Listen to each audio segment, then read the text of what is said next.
Hey everyone, welcome to Bounding Live. My name is John Trent. I am joined by my co-hosts Drew Taylor, Philip Pratt, and Donald Edmonds. How are you all doing tonight? Doing Baby great. Yoda. Don's got his Yoda going on, the baby Yoda. Mm-hmm. Always good to see Baby Yoda. But what have you guys been up to? Have you been self-isolating or self-quarantining or? I've been on the same half tank of gas for the past 2.5 weeks, and I'm loving it.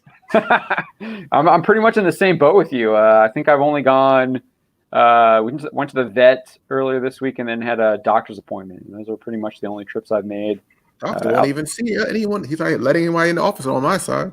Yeah. Well, yeah, our office is closed too. So. Mm-hmm. Yeah, because dude, I've gone, I think, to the grocery store once, and that's it. And it's just been inside. Yeah. What about you, Don? You staying inside as well?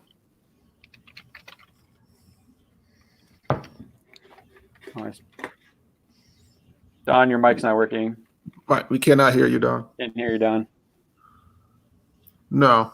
No? Oh, I cannot hear you. There you go. Okay. Okay. Yeah, so I'm staying in as well.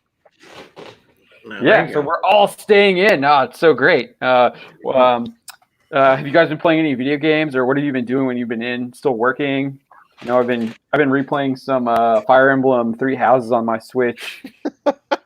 Some fun, dude. What are you laughing at? I love those strategy games. Dude, you like all those anime type games and strategy games, John. I love the strategy games. I love the fantasy chess. That's what I like to call it. All the different units and leveling them up, changing their jobs, getting to know them. Yeah, I love all those games. Final Fantasy Tactics, Disgaea. Yeah, those are my jam. You can spend hours playing those games, and it's always a challenge, always something new. I've actually been playing Final Fantasy VII, just maxing everything out on that game before I go and destroy everything, and Apex. But I work from home right now, so I have a work computer, so I get assignments that way. So mostly staying home. You getting ready for the remake? You gonna pick up the remake? I have an Xbox, so that's not next year. Yeah. Well, it'll probably. I mean, I think they're going to bring it out. I think we covered that earlier. It was supposed to be an exclusive, but I think there were some reports that it's going to come out to the other platforms. I definitely expect it'll come out to Switch. Oh, they said it's going to come out to other platforms, but it's a time release. We're getting until sometime in the spring. But they originally marketed it that it was just a PlayStation exclusive, but now it's just now that it's a timed exclusive. Yeah, I think I'm pretty much just stuck with playing I got my buddy tonight. One of my longtime gaming buddies, Midget Elf. He's chilling in our chat, lurking, and I normally he and I play Dead by Daylight together a lot, so I've been playing Dead by Daylight with him and some of the other people that I've always played that with, and that's about it. I think, honestly, John, I'm waiting on my next big new game would be Cyberpunk. Okay, yeah. I think that's everybody's next new game. Yeah, I mean, I'm definitely getting remake. I'm getting Final Fantasy VII remake for sure. And then, I'll be honest with you about that game. I'm old, and I'm afraid I won't be able to keep up with it. With Cyberpunk? No, with Final Fantasy, the remake. Oh. I saw some of the gameplay. I was like, this game looks really fast. I was like, I'm not sure my Twitch reflexes can keep up with that anymore. I don't think no, Phil. I don't think you'll be as bad as that Kotaku guy. Yeah, that was god awful. I mean, if you are, then you can work for Kotaku. So. Oh God, no. Phil wouldn't disgrace himself like that. All right, well, let's kind of get into this. The comic industry is in a tailspin. The blame is obviously going to be on the pandemic. We've already seen, I think we talked about this last week a little bit. Diamond Comics basically announced that they were not going to ship comics to comic book stores anymore. A number of states have issued orders that kind of prevent comic book shops from operating. Only essential businesses are able to operate. So a lot of these comic book shops have, for all intents and purposes, shut down during the pandemic. But now I think there's even it's getting even worse for Diamond here. Let me pull this up.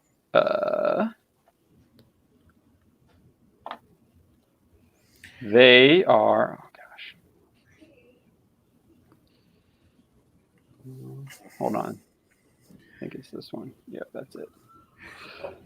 They are not going to be paying publishers anymore because they claim that they're not getting paid by their retailers. Which, why would they pay them if they're not they're not buying any comics? They stopped shipping, so of course retailers wouldn't be buying any comics. And now they're saying that they will not be paying publishers for the comics that they already probably have in stock, is what it seems like to me. So this is their. Yeah, I had to add that in. Sorry, it's an April book. I picked books from April. Fools. So this is a letter that Newsarama got their hands on, and it's to the actual publishers. They call them their vendors, and it reads, "Dear Diamond Vendor, as the world responds to the outbreak of COVID-19, our focus is on protecting employees, understanding the risks to our business, evaluating the risks to our industry, and examining the federal government resources available. While the full impact of this epidemic is still unknown, one thing is certain: supply chain disruptions have cash flow implications across the extended industry that can't be underestimated." So that's all a bunch of fluff. And then we get to the real stuff right here. "While we work to understand the current industry landscape, the unfortunate truth is that we are no longer receiving consistent payments from our customers, aka comic book retail shops. This requires that at this time, we hold payments to vendors previously scheduled to release this week." So they were going to pay the publishers for the comics that they have. I would assume that they already have in stock. I mean, that's what it seems like to me. "We hold payments to vendors previously scheduled to release this week. This is a difficult decision and not one we make lightly." It's possible that this could be a payment for future stock. So it's usually sometimes how that works. Obviously, we don't know their business, so the inner workings of their business. So it could be stuff that they already have in stock. It could be stuff that they will get in stock for future. It just depends on how they have those contracts set up. And then they say, "This is a difficult decision and not one we make lightly. As the situation continues to evolve, we are committed to building out a plan for payment, and we'll have more information to share later this week." So they want to say that they want to pay it. They want to try and figure out a plan, but they're not going to do what they had previously done because they're not getting any money from their retailers. So this is huge. This is huge news for comic books.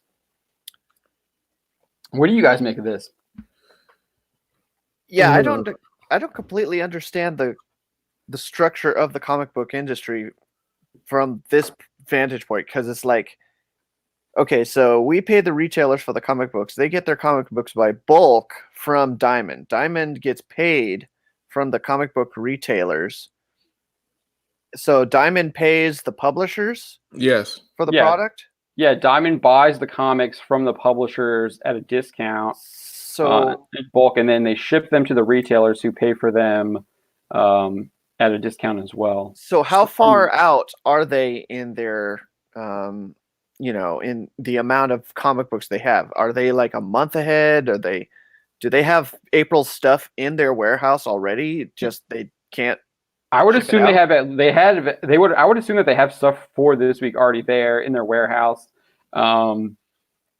Because the comics are usually shipped. At least they arrive on Tuesday nights. Mm-hmm. So they would have arrived on March 31st. So you would assume that they would have to have them in their warehouse to distribute before then. They did say, if you remember from last week, that they were in their letter when they announced that they were stopping distribution of all new comics. They did note that they have comics still that retailers can purchase for back orders. that will be shipped out of their Mississippi warehouse. So they have second printings, I would assume, or reorders of the first printing that they can get to. But I would assume that they have that stuff probably at least a week or so, maybe even 2 weeks in advance. I'm not completely confident on that. I would have to ask some questions, maybe a little bit more about that, figure that out. But I would assume that they would have to have that stuff in their warehouse at least a couple days in advance. This whole structure seems antiquated and just not convenient for the publishers.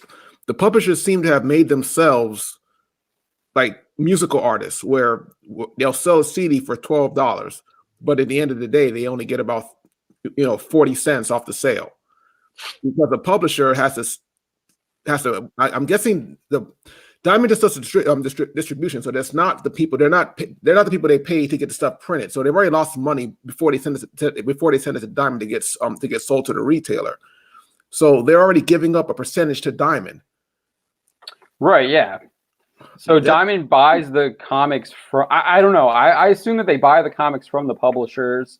It's possible that there's some kind of like cut where they just give the comics and then they take a cut of revenue from comics sold. I'm not really sure exactly how that works. I assume that they purchase the comics from the separate publishers. That's why you're seeing prices increase, because the profit margin on these comics is really, really low, because you have so many people trying to get a cut. Because then you obviously also have the retailers who are trying to sell them at what I guess is $3.99, $4.99 now is your average price for a single issue comic, which is just insane, especially if you look at how much content you're getting from those comics pages now. Maybe. Yeah, especially if you look at the stuff from like the 30s and 40s, man, you're getting like 3-4 stories per a comic in like the world's finest and like Detective Comics. Oh, I have 2 stacks about 3 feet tall, well, 2 feet tall each, of 25 cent, 35 cent, 10 cent comics upstairs. I have a nice little collection up there, and they're all about yay thick, and they're costing 25, 35 cents. I don't have anything up there older than 1975, and they dwarf the sizes of what we put out. And it's not even about inflation at this point. It's just about nothing's inflated that much to the point where we were getting so little content versus how much we're paying. Yeah, it's crazy. But I remember back in the 90s, I'm not sure what happened, but Marvel used to distribute their own stuff. I used to subscribe directly to Marvel and have books mailed to my house. From what I understand, after hearing the stories, Marvel screwed it up like big time back in the day. Yeah. And that's there was why a lawsuit. Diamond. I think there was a lawsuit, and then I do think that Marvel tried to do their own distribution, and it just didn't work at the time. Mm-hmm. And then there was a lawsuit that pretty much gave Diamond like monopoly. I think that is going to change. We have DC here. We're gonna share the screen again. Oh, I got to do this again. And then DC. But my thing is the Diamond setup. It sounds good for a smaller publisher. These bigger publishers owned by Disney and Warner Brothers, you think they should be able to handle their own distribution? Yeah, you would think so. Obviously, I think they just change is expensive, and I think a lot of these people are just kind of stuck in their ways. And I do think there's like legal issues, because I do think. That was my question, Diamond. John. Contracts. What's the legal side of this here? Because can they just say, hey, we just can't pay you and withhold money? I don't think so. Those people are still going to want their money.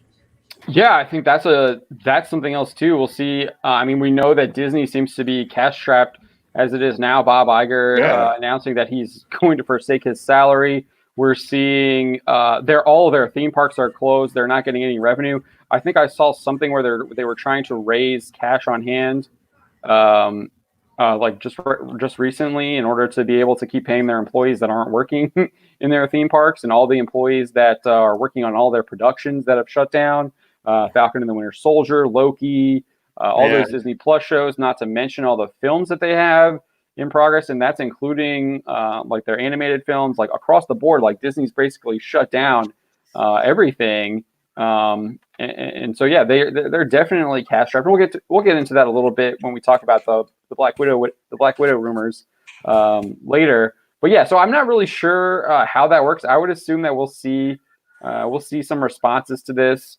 We've already seen some responses. We talked about it at the very end of the show last week, where we were seeing that the theater union was having issues with Universal releasing Trolls the day it was, and so a lot of these people have partnerships that might have some problems leading into the future. So it's not just the comic book business.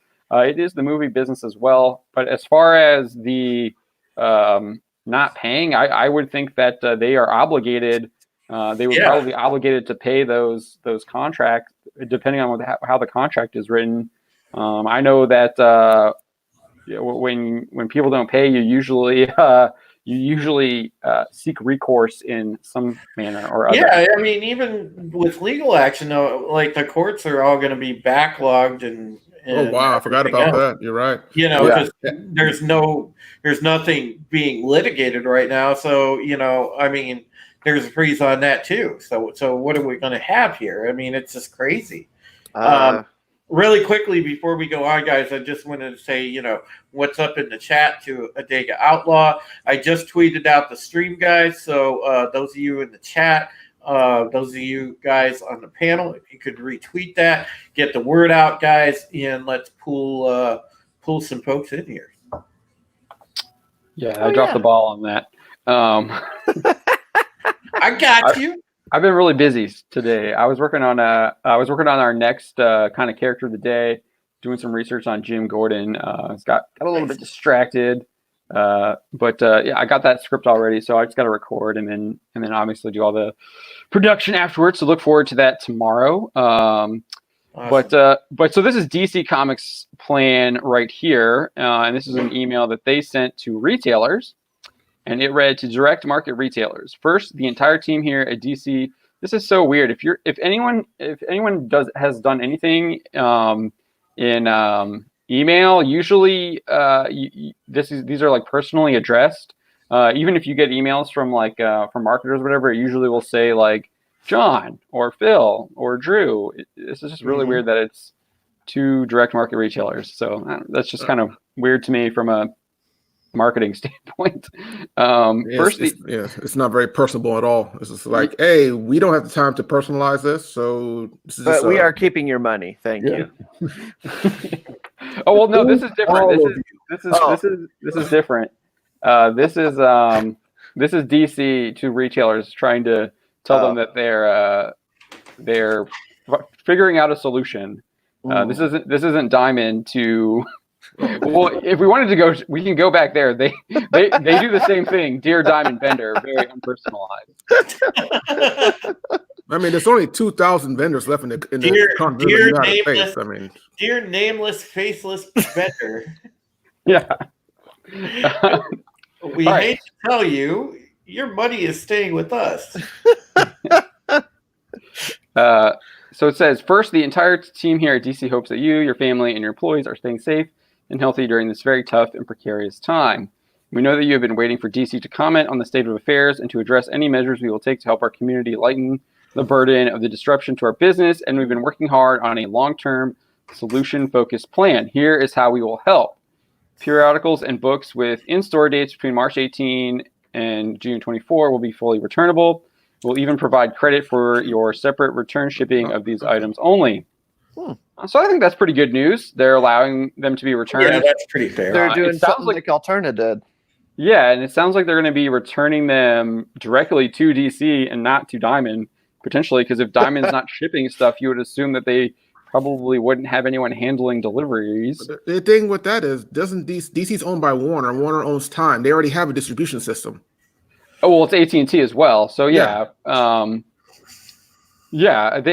have I would assume that they have something. I just don't think that they've integrated into their their comics plan. But it does seem like that they're pursuing that. So we get into that here. They have a catalog. Just insert your books into the catalog. It's really, I mean, I'm talking from the outside, but if you have an existing catalog, you're just adding items to the catalog.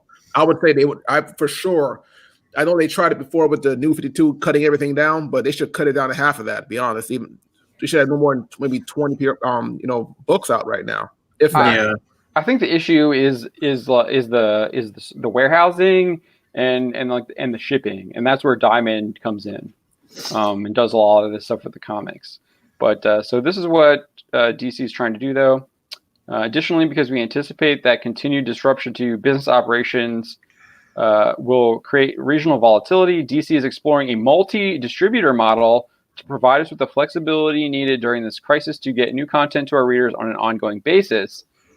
So it looks like they're actually exploring in a long term, they're looking to move away from Diamond because they realize that being solely reliant on Diamond, they're not able to they're not even able to distribute their comics to the people who actually want to purchase them. Yeah, because it's that old adage, man. You know, putting your eggs in one basket. I think a lot of people across the industry put all their eggs in Diamond's basket, and things are coming home to roost now that there's an actual crisis, and it's like, oops. Well, yeah, I will say, like, I do think that there was a lawsuit that Diamond won that pretty much gave them a monopoly. So I don't want to put them all the blame on the publishers. I feel like I need to do a little bit more research to really make a declarative statement on that. But if I remember correctly, that is something that happened, that they basically got a mandated monopoly from a lawsuit. So you can't put all the blame on the publishers for that. That was just kind of something that they had to deal with, if that is indeed the case. And then speaking of monopolies, I was watching Gary's channel, and he spoke of a time when you could go to like any retail outlet and you could find a comic book, like an old comic book, and that you could like get your introduction into comic books. Like you could go to like a Food for Less or a Walmart, and they would have like a little spinner rack of comic books. Yeah, they're in the newsstand. Yeah. And that was your introduction into comic books. And I think I went to some stores and I found that, but you don't see that anymore.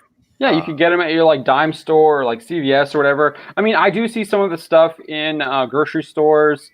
They have the little Archie books, and then Marvel has some of their stuff in there. I don't think, and then DC did their the Walmart 100-page specials.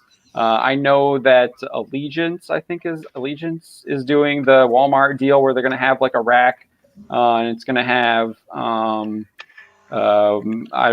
I think Bass Reeves is one of the comics, if I remember correctly. Mm-hmm. And then I think it's like Nora. I think Blake Northcott's got a book called like Nora's Child or something. I'm not 100% sure on the title. I'm probably messing it up. But yeah, they're doing that too. So, and I think Peter Simeti has tried something similar to that with Alterna. Yeah. There's definitely people are definitely finding new ways to try and get comics out there outside of Diamond. You're seeing that especially with a lot of these crowdfunding campaigns. People are doing finding their own ways of distributing through either FedEx, USPS, UPS, using that. I know you see that with Brian Polito's stuff on Kickstarter. Ethan Van Sciver's doing it through Indiegogo. Richard C. Myers doing his stuff through Indiegogo as well, and they're all finding ways to distribute their comics to their crowdfunding customers. So there is people doing that on a more like smaller scale, but DC looks like they're actually looking to find a different scale model where they're using multiple distributors, which we'll see how that works if that's what they want to do in the long term.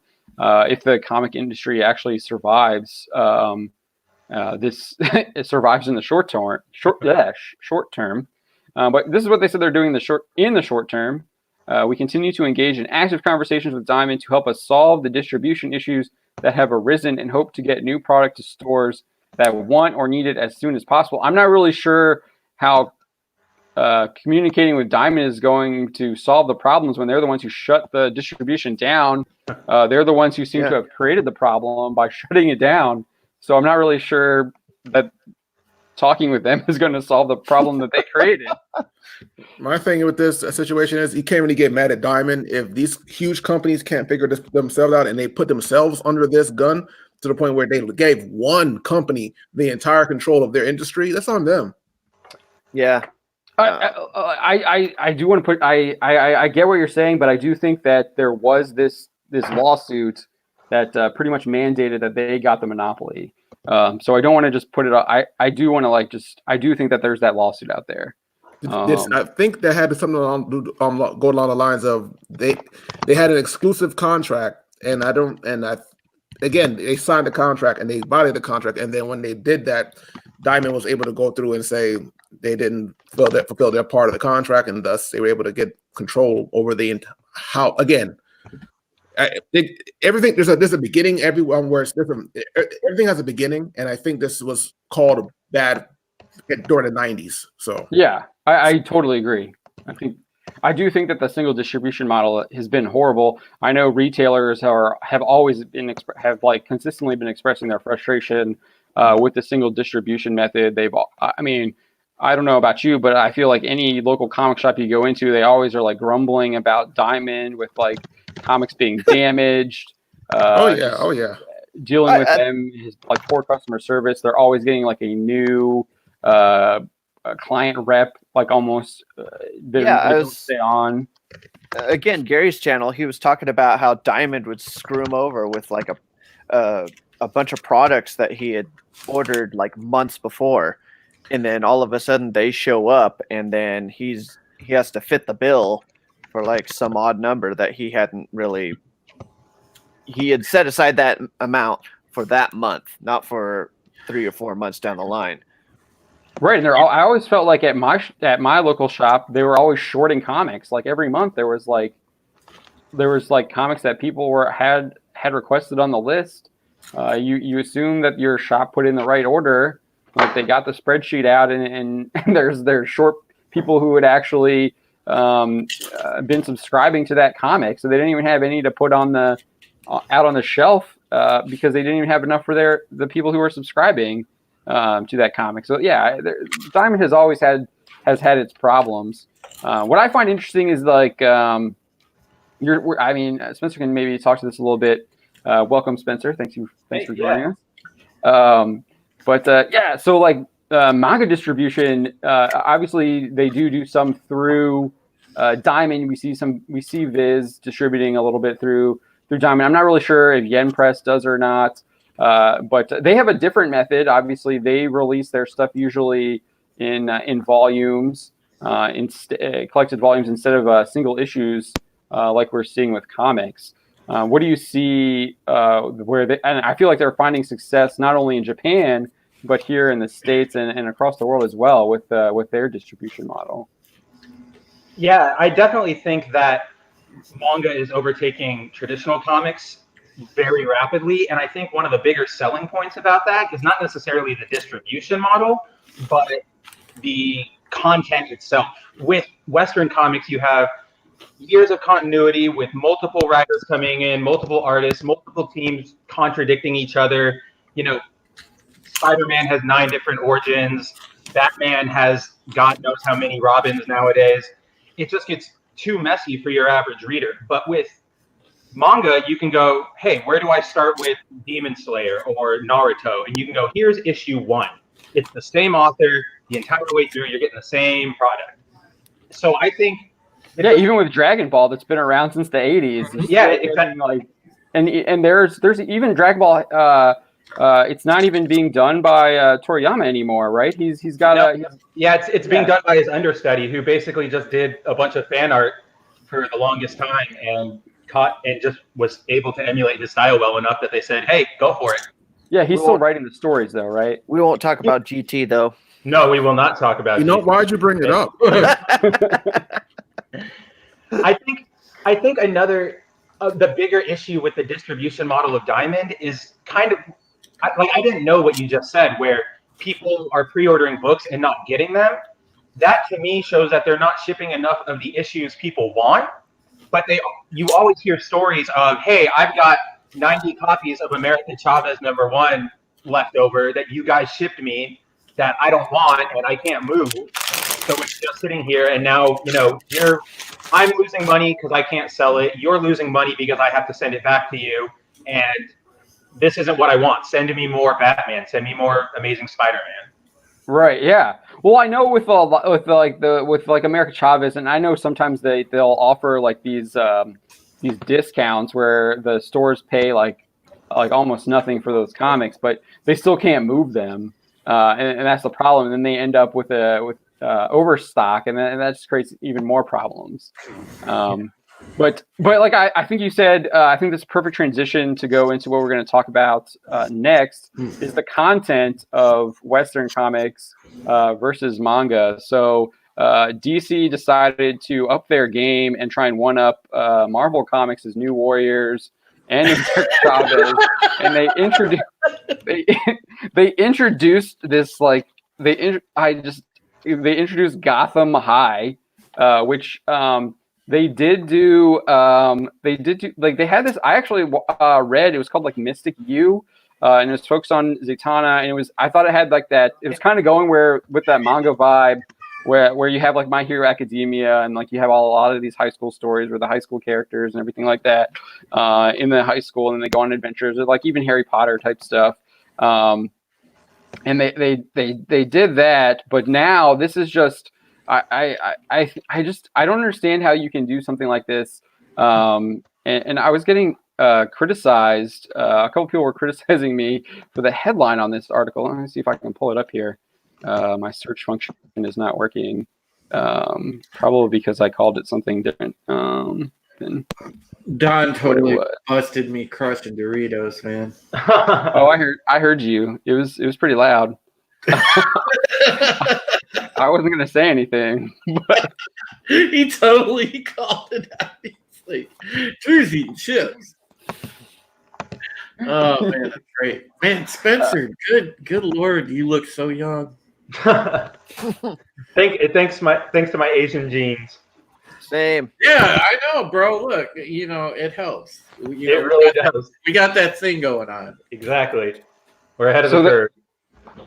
So I posted this 2 days ago, and I had some people. I did when I first I did change this a little bit on Twitter. It's Canon Killing Abominations. I still think Canon Killing Abominations works too. I think franchise just kind of sends it out more because I do think that even if you're doing an Elseworld style story, there is still a canon to Batman. There are things that Batman has to be, and he's not Asian.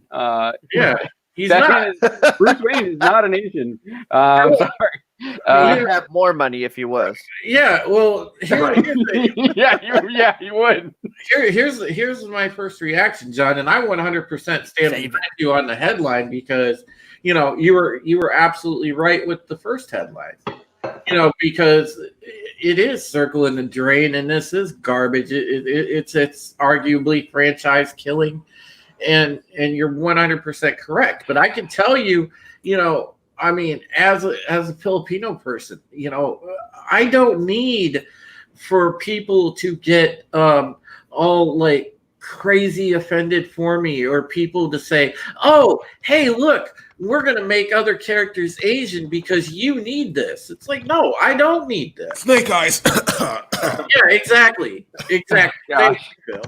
People get me started on Snake Eyes. I'm still mad about that. But the thing is you're 100% spot on. And then to make Alfred like gay, I mean, look, I got nothing against He has a daughter. Yeah, he's got a daughter. He has a biological daughter. And how many things wrong does that just introduce into the Batman canon? It just screws the entire thing up. You can't do that with Alfred. And that's, it's a direct result, again, of them, instead of hiring people that are actually competent with understanding the source material, what they're working with, the franchise they're working within the confines of, they don't get that at all. None of these people do. They hire them based on political views, how good their activism resume is, instead of how good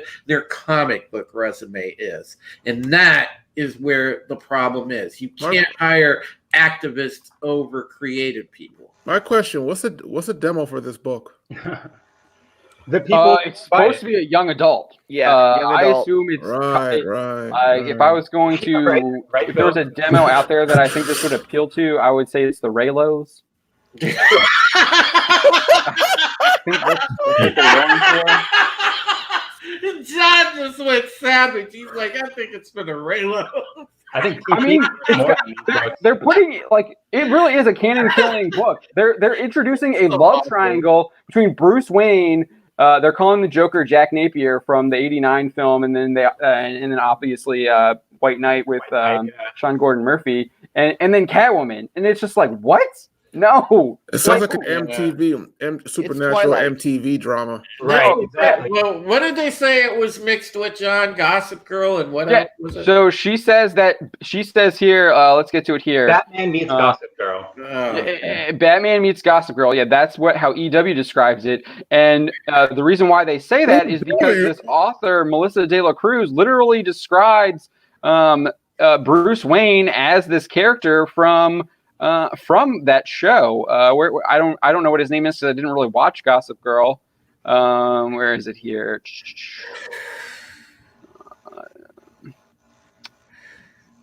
No one's reading this. Oh my god! Here it is. Yeah, Chuck Bass. I pitched a kind of Gossip Girl Batman, and in my mind, I wanted to reinvent Chuck Bass. So it's not even Bruce Wayne. She's like taking this Gossip Girl character and putting a Bruce Wayne skin on him. I mean, to me, this is just, it's like Joker from Scott Snyder's run where he like his skin peels off and he puts his own skin on, but instead of putting his own face on, this Chuck Bass is putting Bruce Wayne's face on. Well, yeah. I mean, I don't understand this. You've got independent people out there with tons of experience in the industry that you could call on to, do a good Batman run, but you let some inexperienced, diversity hire take on Batman? Are you kidding me right now? She doesn't even understand Batman. She's calling him brooding and a loner. Batman is not a loner. He's the opposite of a loner. He's bringing people around him to help him fight crime. What are they trying to make him, like an emo or something? He's brooding loner. I think I don't really have a problem so much with the idea of changing these characters to whatever, because we've had it before. We have Elseworlds where Batman is Arab, doing 1001 Arabian Nights. You've got various different Black Batman and Asian Batman. I think the biggest problem here kind of goes with what John's saying, which is canon killing, franchise killing, however you want to say it. It's just throwing it all out and putting a Batman coat of paint on a random story that doesn't make sense. It's uninteresting. Yeah, exactly. And it doesn't even make sense in its own context. Like, if Bruce is so rich, why is he going to a public high school? like that doesn't make a lick of sense. So he would be going to Gotham Academy. Yeah. And Gotham Academy was also, that just reminded me of the short-lived book DC had that was sort of like the high school adventures, young adult stuff, and it was actually pretty good. Yeah, I heard good things about that. I mean, and that's what I feel like that's what they're trying to tap into. They see how popular My Hero Academia is. They see how popular a lot of these like anime shows are, and I think that's what they're trying to go for. Taking the wrong lessons. They are definitely taking the wrong lessons because instead of attaching onto the story and the heroism and the heroes themselves and all the action, they're focusing on high school means drama. So let's focus on Bendis style word bubbles for 90 pages. Yeah, instead like if you wanted to do like a Gotham High, like have Batman be like the Albus Dumbledore almost. Yeah. And then you have like a new crop of people who want to kind of be heroes. Like he's handpicked people to come and join him to expand like the Batman Inc. or whatever, if you want to call it, or the Batman family. You don't even have to go that route. If you're going to call something Gotham High, it doesn't have to necessarily involve Batman. It could be Batman could be of course he'd exist in that world, but he could be no different than what a young person would see on TV. They know he exists, they know he's around, but Gotham's a kind of a by nature a supernatural, cyberpunky, techie place. Yeah. No matter what you do, you're gonna get involved. If you live in that world, and let's say you're in the main, the largest high school in the city, you're going to get. It's possible that you're going to get wrapped up in something kind of crazy stuff. Why not tell a story about those kids and have a group of those kids come through something, and then they become their own kind of like how Runaways was with Marvel. But it starts in the high school and it evolves from there. So eventually it'll involve Batman, or at least maybe parts of the Batman world, but not Batman per se. Because I don't like this whole making Batman young and whatever. I'm not sure. Again, Yeah, I don't think they should try and de-age Batman. I don't like that at all. If you read Gotham High, Phil, that's exactly what they did. They focused on a group of new characters. Gotham Academy. Gotham Academy. Okay. They focused on this group of 5 new characters who had tangential or whatever connections to Batman. You know, I saw him on TV once. He saved my aunt one time. And they're just investigating mysteries that have to do with the school grounds and Arkham. Sounds perfect. Right, and when it does cross over with Batman, it's actually a 2 or 3 issue run where Damian joins the school and he starts attending it, and that's how you should do it instead of this de-aging. Wait. If Damian's involved, that means that this happened within the last 5 years or so. Then what happened to the book? It got canceled. And they have this. Yeah, and they got this instead. Oh, yeah, wonderful. It was too good. I'm sold. I'm gonna go look for it now. I really like your idea, Phil. To me, I'm gonna keep making references to My Hero Academia because that's what I'm watching a lot right now. That's your favorite. Treat Batman as All Might. He is like this heroic figure that these kids want to look up to and they want to become. And yeah, you have but he doesn't have to be like that teacher or mentor character. Like that was kind of what I was saying with like Dumbledore a little bit earlier, but he doesn't have to be that way. Like you said, he could still be Batman in his prime, fighting in Gotham, like and inspiring these people to kind of to do the same. And you do see that a little bit within in a recent Detective Comics run where he was creating that Bat family. You saw Batwoman kind of taking that up, and you had like, what is her name, Bluebird, and a couple of other those in the recent Detective run. Yeah. My thing, how I would approach that, again, we're going to fanfic levels right here.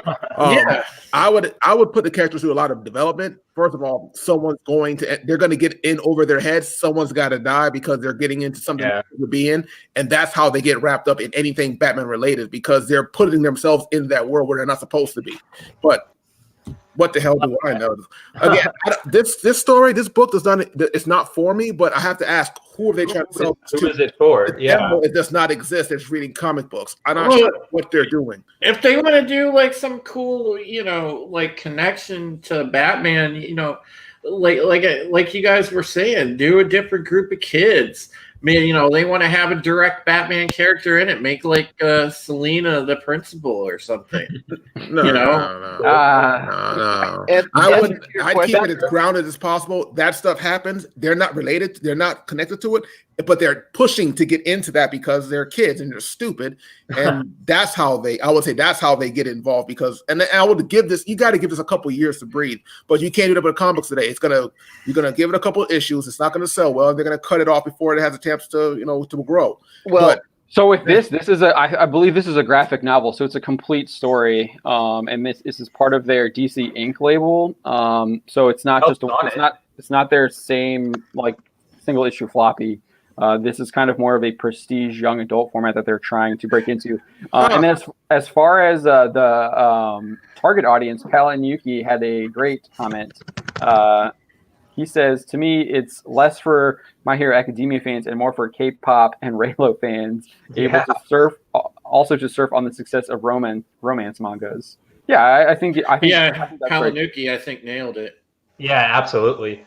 I also just have a general problem with any story that kind of puts Joker in an actual romantic situation. It just feels against his character. He's twisted. His definition of love is not like ours. Right. So, He's psychotic. He's abusive. It's insane. He's abusive and that's Napier. So he's a gangster. Yeah. So let's kind of get into this. So she begins the interview by admitting she doesn't even have a clue about Batman. How the hell? Good job. My husband is Her husband does. a big Batman fan. So when DC called and said, we want to do a young adult line, what character do you want to do? I wanted to do Batman. It's such a fun, iconic character that I could put my own spin on. So there's actually a ton of information here. They basically just wanted to bring this person on and see what she had. They didn't have an idea on like, hey, I think you would be a good fit to kind of write this. It's like, no, what do you want to write that's in the young adult genre? And then she's just like, I want to write Batman. And then they're just like, okay, cool. You can't do that. A couple years ago, you weren't even allowed to say Batman's name without a contract. Yeah. Well, It's out the window now. And I'm saying, the continual tone deafness by Marvel, DC, both. When you put these type of people into the big chair, man, it never ends well. And this is exactly why, the independents are taken over and why the industry is headed that way. And I don't think it's going to return anytime soon to Marvel and DC, especially if they keep mortally wounding themselves with stuff like this. Well, yeah, they're honestly in a game of chicken where they keep trying to one up themselves, but the game of chicken is actually real, and none of them is actually going to pull off. They're going to collide and destroy themselves. That's what they're doing. Oh, that's absolutely it, John. They're going to collide and destroy themselves. That's why if you go across the board, they already have. I mean, Bendis is already switching teams. They poach from each other all the time. Yeah, indie books are doing so good right now. That's why all of these campaigns are doing well. Some of the independent, the non CG stuff, the CG stuff, the people from War Campaign, all of them. You've got just so much talented, creative sitting out there, and they're doing it for themselves, and they're pulling in audiences because they're writing in that traditional style. They're doing comics in the traditional style, the visual style that pleases people, this type of stories that please people. So I also what found was interesting is this Thomas Batilli, who is the artist. He did say he grew up on Batman the animated series, so he is a kind of a Batman fan, has some clout, and he says that working on Batman is a dream come true. But what's really interesting is down here he explains, where is it here? I mean, I'm not mad at the art style. The art styles. Yeah, the art actually looks pretty good. Yeah. Right. Yeah. I'm not questioning his art. Where is it here? He talks about. We're giving him a good enough. Here, right here. Talent. From an artistic standpoint, the history of Bruce Wayne and Batman was essentially wiped clean. I wasn't held down in any way to one specific thing. It gave me an opportunity to think of this character completely different than how other artists have drawn this character over the years. So he's talking obviously artistically that the character is like doesn't have to. He's not Bruce Wayne anymore. He's saying that the character doesn't even have to resemble Batman, even artistically. He can just do whatever he wants. So I'll be interested to see what his actual Batman suit looks like. But yeah, that character doesn't. I don't know. He doesn't look like. He just looks like a normal person. Yeah, he doesn't. He's not Bruce Wayne. He looks a little more Asian. Yeah. It's not. What did somebody say? There was somebody on Twitter that said it's not Bruce Wayne. It's Bruce Wang. Yeah, I saw that. Yeah, it's that. exactly what it is. It's Bruce Wang. But what's also really interesting is about the actual story. She admits that it's basically an autobiography. So right here, there's been a big influx of wealthy Chinese people who moved from Hong Kong to Arcadia in Los Angeles, and that's where my mom lives. I'm part Chinese. My brother lives in Hong Kong. So I thought it would be great to put what I know into Bruce Wayne. I just wanted him to be a little bit more representative of my background and giving him an authentic family.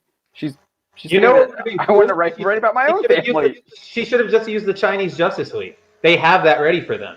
That would have been cool. That would have been a really cool take on them. But There was a whole insert that in there as Chinese well. Superman, Yeah. right? Yeah, there's a Superman, there's a Batman, there's a Wonder Woman, who are all independent characters that are basically just Chinese copyright infringement of the real ones. That's what they are. No, that's what they like to do. No, I totally agree. I mean, I think they just wanted to piss people off to try and get marketing kudos, which obviously they are getting. But I don't buy into this theory. I know there's like this marketing theory out there that creating controversial content to gin up headlines it works. I think that might work in the short term. I don't think it works. Exactly. It's not you're not engaging your core fandom. So when you don't do that, you're getting their attention, but you're not making them want to invest in your product. Yeah, I think Star Wars is the perfect example. We saw a drastic decline in the Star Wars brand since The Last Jedi. Solo was a complete failure. Star Wars comics have declined as well. Disney has admitted that their Star Wars merchandise sales were on the decline last year. So yeah, I mean, I think that's a perfect example right there. You can see that. Marvel obviously is a little bit harder since they did have the massive success of Endgame. It'll be interesting. Really, I think watching them go into this Phase 4, Phase 5 will be really interesting to watch to see what happens. Oh yeah. Yeah, but I think they're going to be a lot more careful in the future about what they're putting out there. A lot of their Baby Yoda merch hadn't come out yet. Yeah, I can't believe that. They weren't even ready for that. The show's over and there was no merchandise on the shelves. Yeah, right. Which is crazy, which calls out their kind of deception where they were like, Favreau tried to do some PR where he said like, oh, I didn't want them to like come out. I wanted it to be a surprise. Well, you should have still like had it like ready to go. I saw him in the first episode. What surprise you're talking about? Yeah, I mean, I after the first episode, yes, it's right. surprise. Yeah. I get that's like, then you should have been like, start cranking it out. Like, let's get this stuff going. Yeah, it was a weekly show. It's not like people were binging it. It was a weekly show. And you just needed that first episode. Keep the secret until he discovers Baby Yoda, and then boom, hit Twitter and go, guess what? We have all of this stuff ready for you. Oh, yeah. Even if it's 3 weeks later, you're still within the life of the show.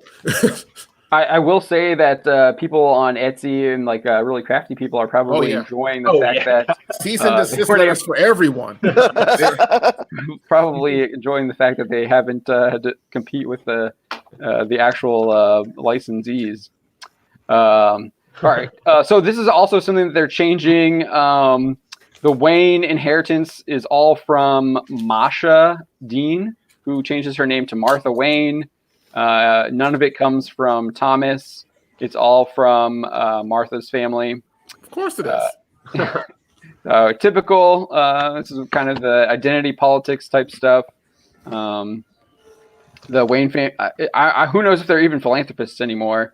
I would hope they still are philanthropists, but given the fact that they are changing everything, it wouldn't surprise me if they are not philanthropists anymore, which that would be kind of messed up. But yeah, here Alfred is not just his butler, but also his uncle. So Alfred is now Bruce's uncle, and he's also his gay uncle from Hong Kong. Again, that's not Alfred. This isn't Bruce Wayne. Weird. These are just characters with their skins on. It gives it this fabulous, crazy, rich Asian sheen to it. I like that movie, though. No, it doesn't. I really like that movie, though. Yeah, it's a good movie. Yeah. I don't think it's known for here. Like, I don't want it in my comic books, but it's a great movie. I think I've seen it like 4 times. Dude, I'm sorry. That just screams creepy to me. It's like, hello, Uncle Pedo. Yeah, I was about to say that. Uncle Alfred, why are you touching me there? New spin on Bruce and Alfred's relationship. That's for sure. I can't believe that this interview was published in Entertainment Weekly, which means that DC Comics, AT&T, Warner Brothers, like reached out to get this interview to make it happen. This is a pure promo piece. that DC probably paid Entertainment Weekly to run. And this is what how they're promoting it. These are the people who are the creative teams behind it, like admitting that they don't have any knowledge of Batman. This character has nothing to really do with Batman. It's just wearing Batman's skin. They're using the name for marketing. That's all it was about. They couldn't use any other character because it needed to sell books, so they threw Batman and the Gotham name on there with little bats in the background, so it'll catch people's attention, so it'll sell. That's all it is. Yeah, that's exactly what it is. So what else was that also there? The Joker isn't a villain anymore. Of course. And there's so much of that Instagram culture and social media culture with teens today. So I try to interject that into the style and look of the characters, specifically with the Joker character. So we already talked about what is her name? Melissa. I forget what is the author's name? Melissa something. Melissa De La Cruz is basically writing autobiography with her family. Well, Patilli he turns himself into the Joker. He was the hardest character to visualize and design because he's not your average villain. He's almost not a villain at all in a way. It's such a girl book. Oh my gosh, there's no bad people. He goes back and forth where you sympathize with him sometimes, and sometimes you see him as a villain. So I wanted to give him a look that played off both sides of his personality. I mean, that's the Joker. I mean, they're appealing to these young girls. Wait, so they made him a white dude? It's like, oh, we need a villain. Okay, we'll make the white kid the villain. He then admits he modeled the character on his own look. I had this haircut, and it's the same haircut we ended up giving the Joker. It became a great reference throughout the process since I just had to look at myself. In a weird way, the Joker character is the most like me. Why? We live in a society. Who would actually say that? Can you imagine Graham Nolan? Oh, the same kind of people that say that a character intimidated them in the 90s is why they didn't buy the book. Remember? See, this is Yeah, why. I don't know what you're talking about, Philip. What are you talking about? See, John, this is why I wish you could play. I wish you could play random clips right in the middle of your stream. Like they do, like you do in videos. Because man, this would be the perfect time for that little clip of the old grumpy admiral lady on Picard. Sheer effing hubris. I have no idea who you're talking about because I think Tom can do that. I asked him how he does that. Yeah. Tom does that. He plays it in the background. I don't think he puts it up on the screen though. Tom from Midnight's Edge. Oh yeah, and then here's the love story. Talked about this earlier. I wanted to write about it, Bruce Wayne. So obviously there's going to be a love story, a young Bruce Wayne. The Joker's pretty hot, so he's got to be in there. That's where I started. I don't. Okay. This is so weird. I guess. And then here we go. I wonder if these people have ever been to a bookstore in the past, 10 years and see anyone going anywhere near this section. Because when I go there, I'm the only one in that aisle. I'm looking at the only reason I'm in that aisle is because I'm looking at the manga because it's usually half and half. Yeah, it's all in the same aisle. I remember the days when the covers would have Lobo sitting on a pile of dead bodies with the moon just in the background. I will say I was looking through Previews World for the April magazine. There were some pretty cool comics covers. There was a really cool Joker one, and then there was actually a pretty good looking Barbara Gordon as Batgirl. So DC does have some pretty good covers. I will say that. Yeah. The content inside tells a different story, though. DC's content is normally better, years or light years ahead of Marvel's, though. I feel like they keep people like Bendis away from the really big books, like Flash or Green Lantern and stuff, and they only put their big they're people who won't fuck around on those books. Because I don't know, he's on Superman. He's on Superman. Oh, right, he's on Superman. When did Superman become? I completely take back everything I said. Never mind. Yeah. I only thought about the current Green Lantern run, which has Grant Morrison on it, so it's great. You got to remember, they gave him his own imprint for a little while. I don't want to remember that they gave him anything.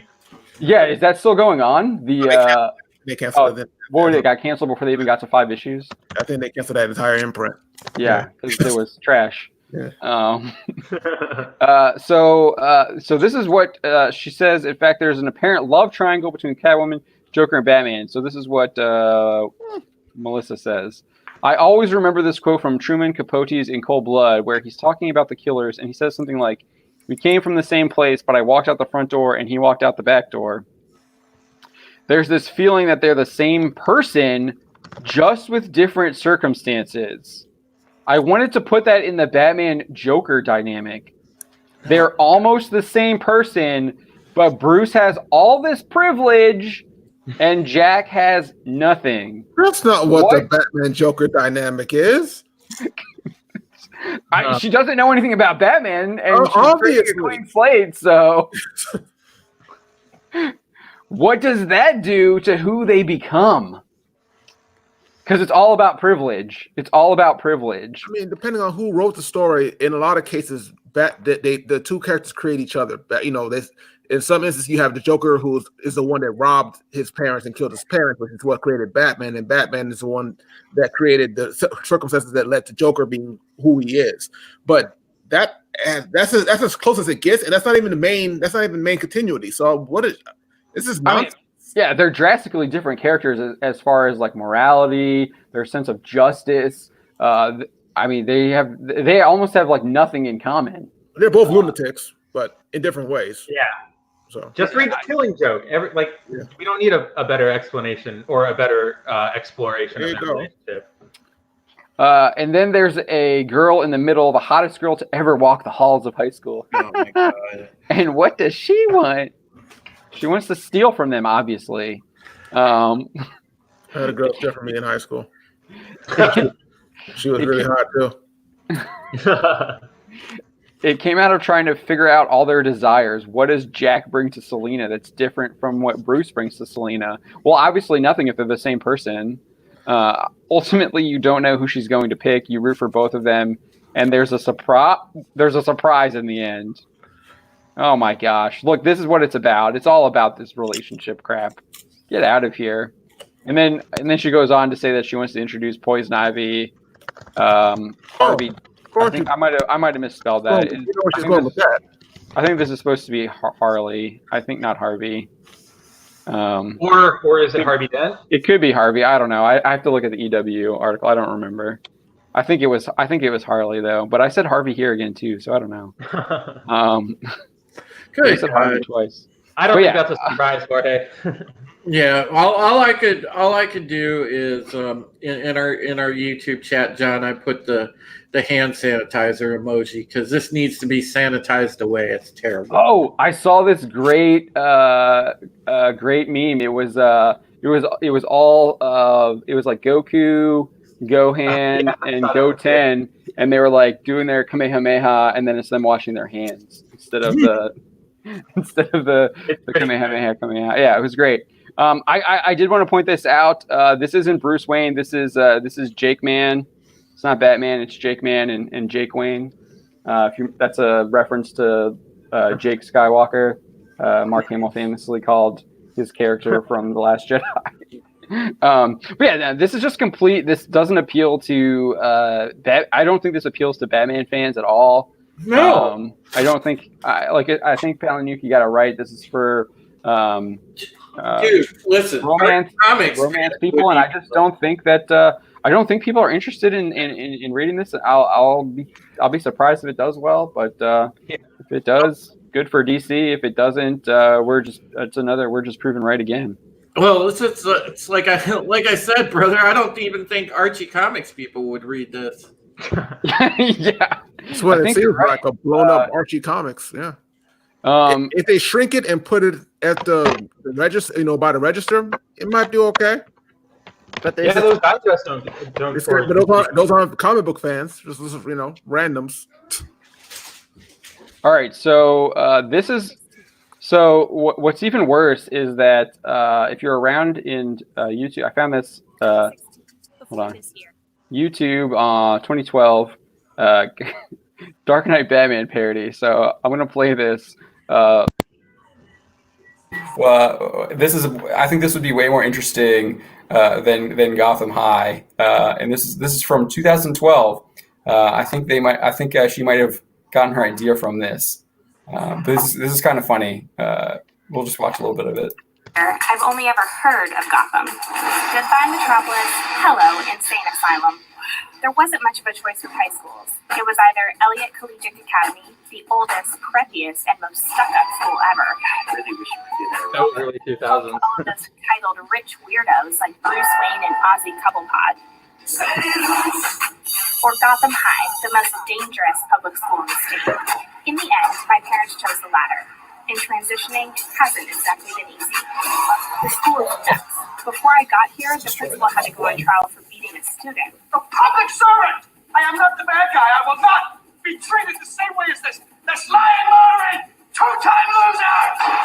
Objection, Your Honor. I want to fit in. If I'm going to survive here, I know I'm going to need to find a date to the spring prom.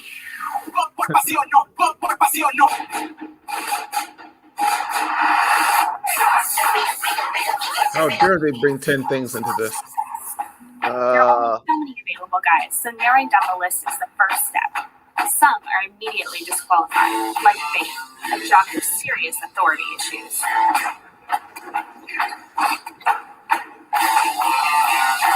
See what I mean? Or Johnny Crane, a nerd who got half the student body stoned when he put some chemicals in the lunch meat. Or Mike Engel. It's clever. Reporter of Gotham High's new show. You ask me one more question and I'll beat the shit out of you. Wow. The top of my list is Harvey Dent, a classic dreamboat. He used to be a badass, looks about 30, and dated the prom queen when he was just a sophomore. After breaking his leg chasing after some guy who stole Mrs. Foley's purse, he lost the attitude, joined the debate team, and ran for student body president. Thank you for not smoking. Tom Blake is pretty cute and kind of a flirt. He won a ton of medals for gymnastics, which is surprising because he's a bit of a wimp.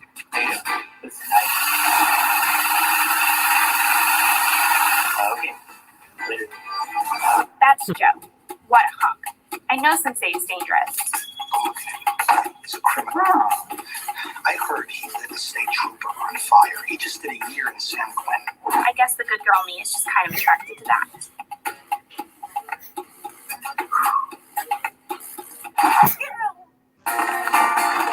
That's Selena. She's pretty weird. I think she's into girls, and I hear she talks to her cat. You're so lucky you don't know who your parents are. She's been giving me the Wow. attitude. That's It's clever. Wow, she's so young. Awfully hard considering it's gym class. Can I help you? I want to talk to you about prom. The only guy Wow. is Tony Garcia. I call him the eyeliner. He's the only real competition Harvey has as student body president, but he's way too full of himself. Honestly, if it came down to it, I'd rather go with someone like Victor than that guy. What the heck? Yeah, Victor looks different. I don't think Powder. everyone says Powder. a little odd, yes, but different can be good. I knew once Ivy got a date, it would get desperate. I'm considering asking Bruce Wayne, but he goes to Elliot. He's kind of a loner like me, but I hear since his parents died, he just locks himself in his room and listens to chamber music. Oh gosh. There's something sexy about that. I'm finding out that high school is a lot of things. It's not easy to follow your own path, or even your own heart.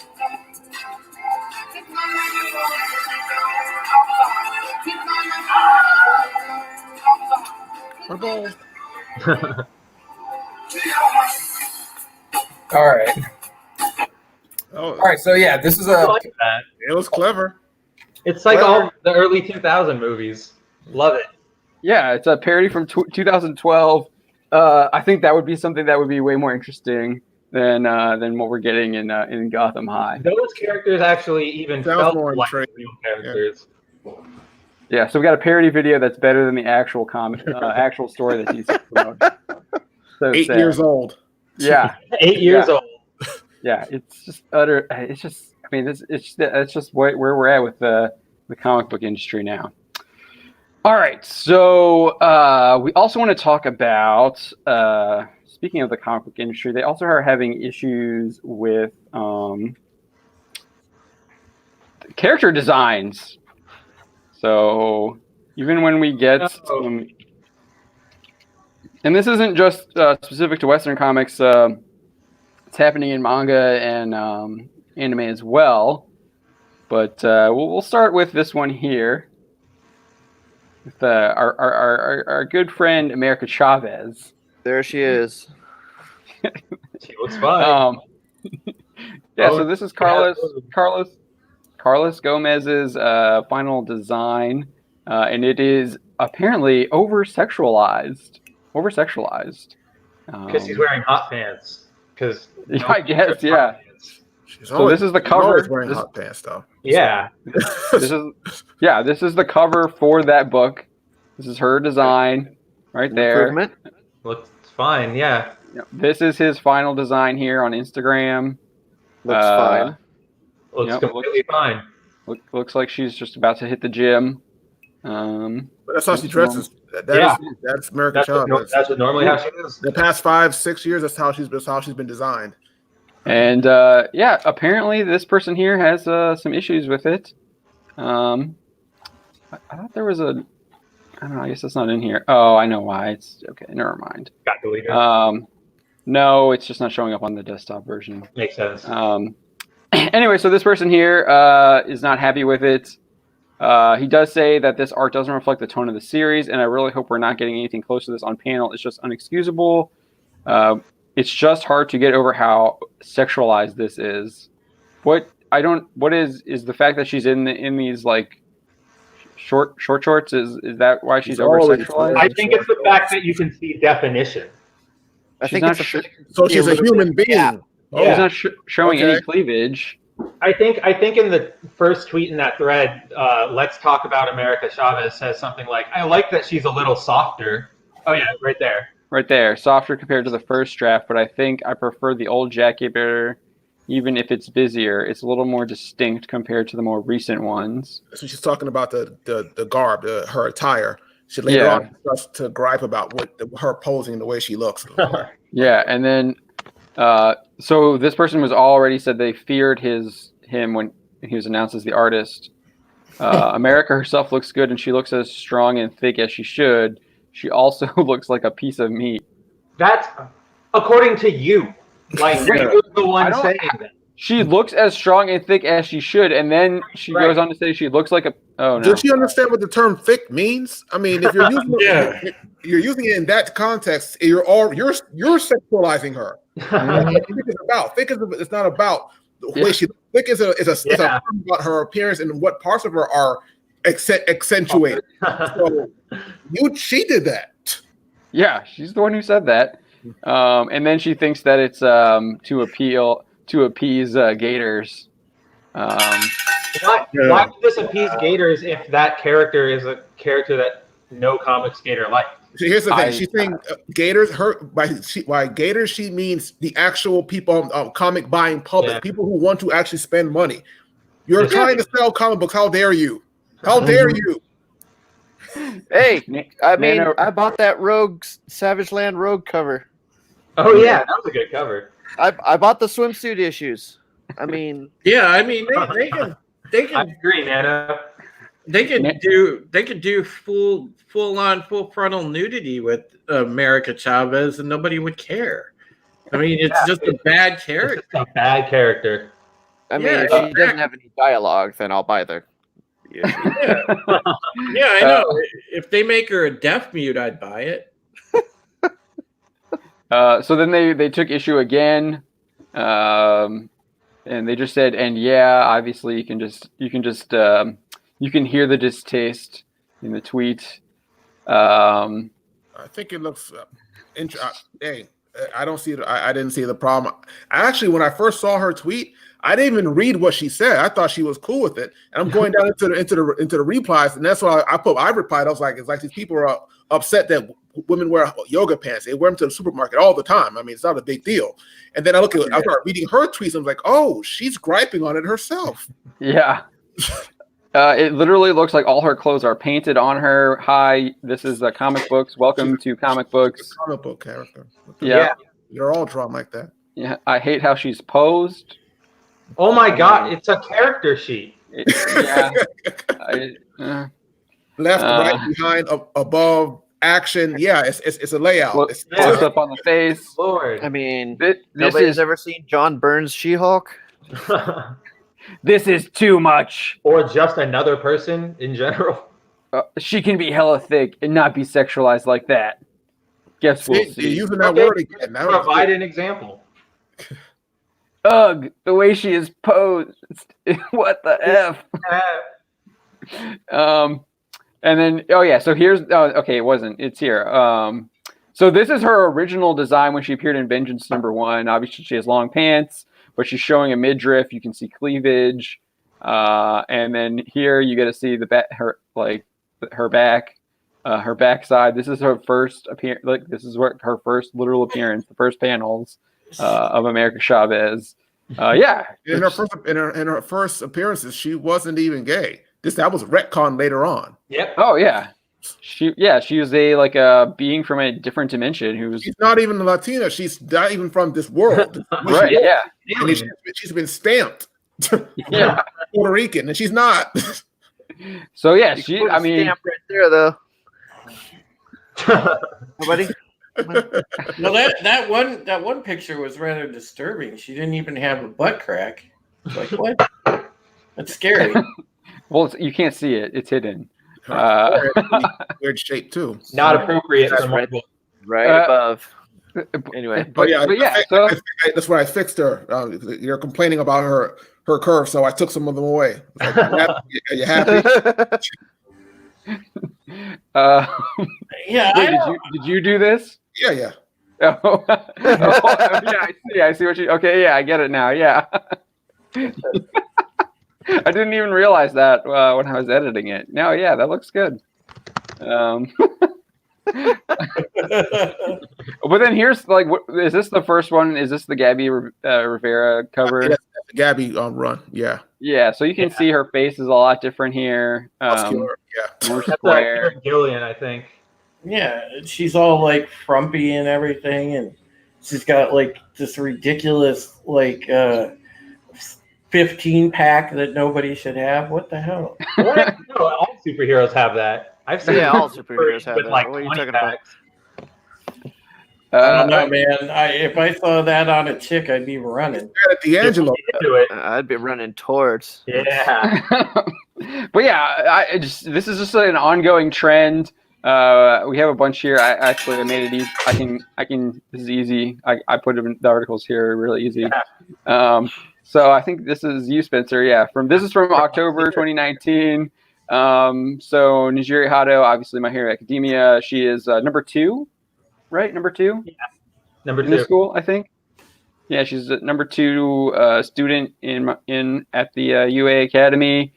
People were not happy that she had a healthy chest. I don't want to interrupt. Here's my thing.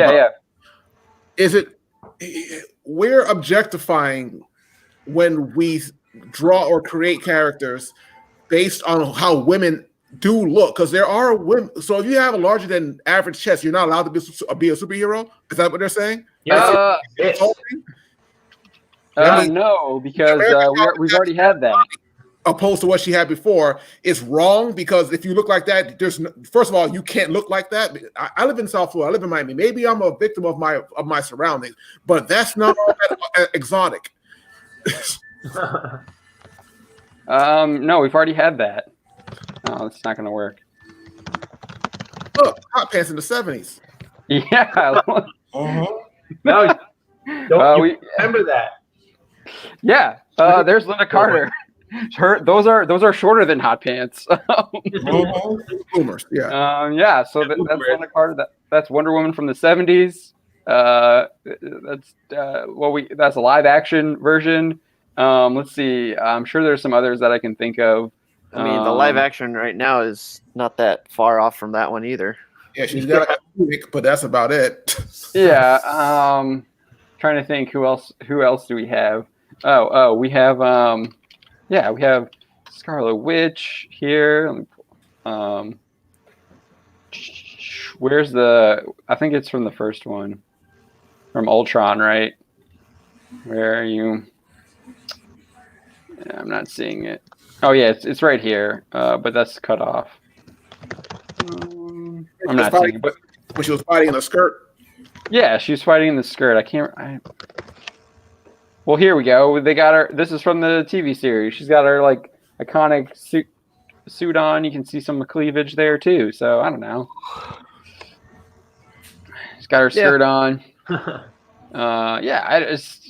It's just ridiculous. But yeah, let's get back to this real quick. If you are attractive, you're just not allowed to be a person. You have no rights anymore, according to everybody. Mm-hmm. I didn't see the problem. I wasn't when I first saw it. I was like, "Oh, organs. that's a cool little pose." That's, I mean, the It's fine. style was fine. I didn't see a problem with it. And then I'm reading, and I'm like, "What are you guys crying about?" Oh, it's just. I mean, this is like constant. I feel like. Yeah. I feel like John and I see a news story or like a tip about this every day.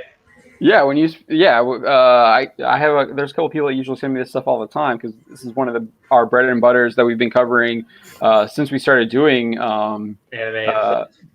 articles on banning in the comics. I remember one of the biggest things when I first started doing this was the Spider-Woman cover by what was his name? Milo Manara. Yeah, Manara. Yeah, it was just crazy that people were just ragging on that, and then you had the my thing is they rag on him, but all of Art Gem's work is pretty close to that. Gem. Oh yeah. I mean, like, why does he get any flack? I don't know. I don't know why because they hate on J. Scott Campbell, man.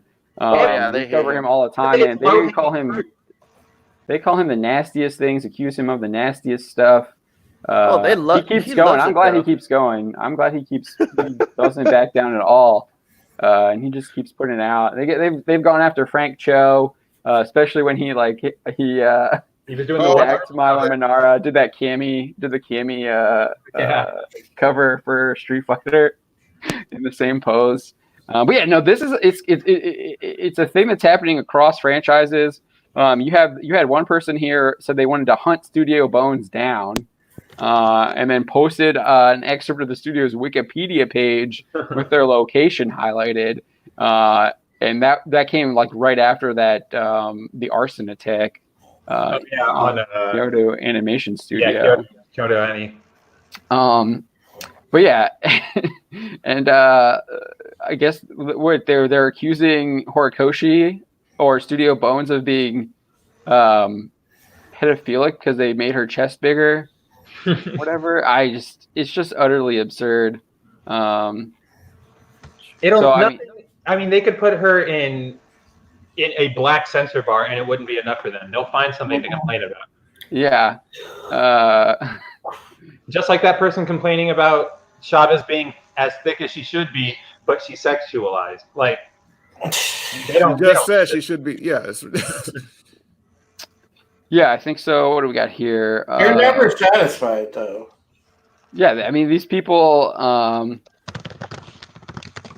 So people went after Hirohei as well after he defended Studio Bones. So like they were just going after like just anyone who was against their opinions. Yeah, this is in the old format. I needed. I did a horrible job editing this. I'm sorry. Because these tweets should be showing up. I think they're in a block quote. This is the old format. Yeah. So yeah, imagine being a grown man sending your followers to harass a teenager. So they're claiming that Hirohei calling out this random person on Twitter who he probably has no idea who their age is, and then the person says who their age is, and then he's like a bad guy because he didn't know. But yeah, so this happens all the time. This was just an example. We've got others here in this one. Yeah, so there's others here where it's been happening for years now too. Spencer here, this is a good one. Spencer did this one yesterday. From this week. Yeah, this is from yesterday. Azure Lane, popular mobile game where the female characters are actual battleships. From like I think most of them are all real world battleships. They're all real world battleships. Yeah, so and they personified them. So Azure Lane introduced USS Marblehead, which was it's an Omaha class light cruiser. And people were not happy because this ID card here, they think it resembles this character from, what is it, Emergence? Yeah. This hentai dojin called Emergence, and I guess she is like abused all the time or So something. she goes. She She's goes like like Karen Yeah. Page in Daredevil. yeah. What I understand. Okay. Oh, so she, okay, that's not Goes too to really bad. dark places. Okay, Yeah. I mean that happens. I mean, Batman went through dark places too. Superheroes go through dark places. Comic characters go through dark places all the time. But when we mean dark places here, it's she devolves from shy, introverted high school girl to drug-addled homeless prostitute. Who Yeah. Oh, so That kind of dark. so Karen Page from Frank Daredevil. Miller's Daredevil. Yeah, exactly. Okay. But Donald, And I guess like Catwoman was like a prostitute, right? In yeah, like in one of them. yeah, or- Dark Knight Returns, I think, right? Something, one of them, somewhere. So, but yeah, so people are all upset about this because they think this little ID card resembles this character a little bit too much. Interestingly enough, so this is the actual ship, the USS Marblehead. If you go read about the history, the ship actually was heavily damaged and had to be repaired. So a lot of other people speculate that the ID card is the original ship, and then obviously it's been repaired now, and this is the repaired version of the ship. So it's kind of like respecting the history of the actual battleship. And as far as it being like, see, remove that effing ID. Oh dear, with the little eyes. Everybody freaked out about it. Like, I demand a design change. This is complete shit. Remove the effing badge. It doesn't climb into any gates. You cannot refer to such shit. Remove MMS person like decided to remove the ID card from the official look, I made it character better. design. These people want to run around when they premiered Hollabell on Bleach. They lost their minds. And then there's this Reddit thread of this guy wrote this really long. Let's just click this and see what it looks like here. Read it. We'll just read it all here. Oh, someone's sending me a message. So here we go. Oh, it's going to be hard for me to read. Is it like 2 pages long? Oh, dude, it is. It's super long. I think we don't. People outraged. 2 pages. Outrage. I hereby beg of you to remove that name tag from her design. If it becomes impossible to modify the character now, please give her a story where we can find salvation and help heal her past wounds. Please, I sincerely beg of you, a 2-year level 116 Shikakon, wishing to protect the ship girls. It's just uninformed people making comments. They don't. They're just going off informed. of. Well, I don't. So I don't think they are. They're misinformed. They know the manga. Well, That's they the might know. No, they might know. So So I'm going to get to this. This is the author of the manga, the creator of that manga. Probably has nothing to do with my work. If by chance it was inspired by my stuff, then I would be flattered and would ask for some work to be sent my way. So the actual creator of Emergence doesn't think that this character design has anything to do with her character and her design. This is just in these people's. They just are trying to make some imagined connection to the character. I think it's all in their own minds that they see this connection, and there isn't one there. They've just made it up. Oh, we lost Spencer. Yeah, internet died. Oh, yeah. So I was just saying that these people they're making this up. They've the entire connection between the Dojin and USS Marblehead is in their own minds, and they've just created this outrage campaign over something that the author of Emergence doesn't even think is connected. It's just crazy, and we see this all the time. And it's not just comics, it's not just anime. Mm-hmm. It's just people making fake outrage for fake outrage.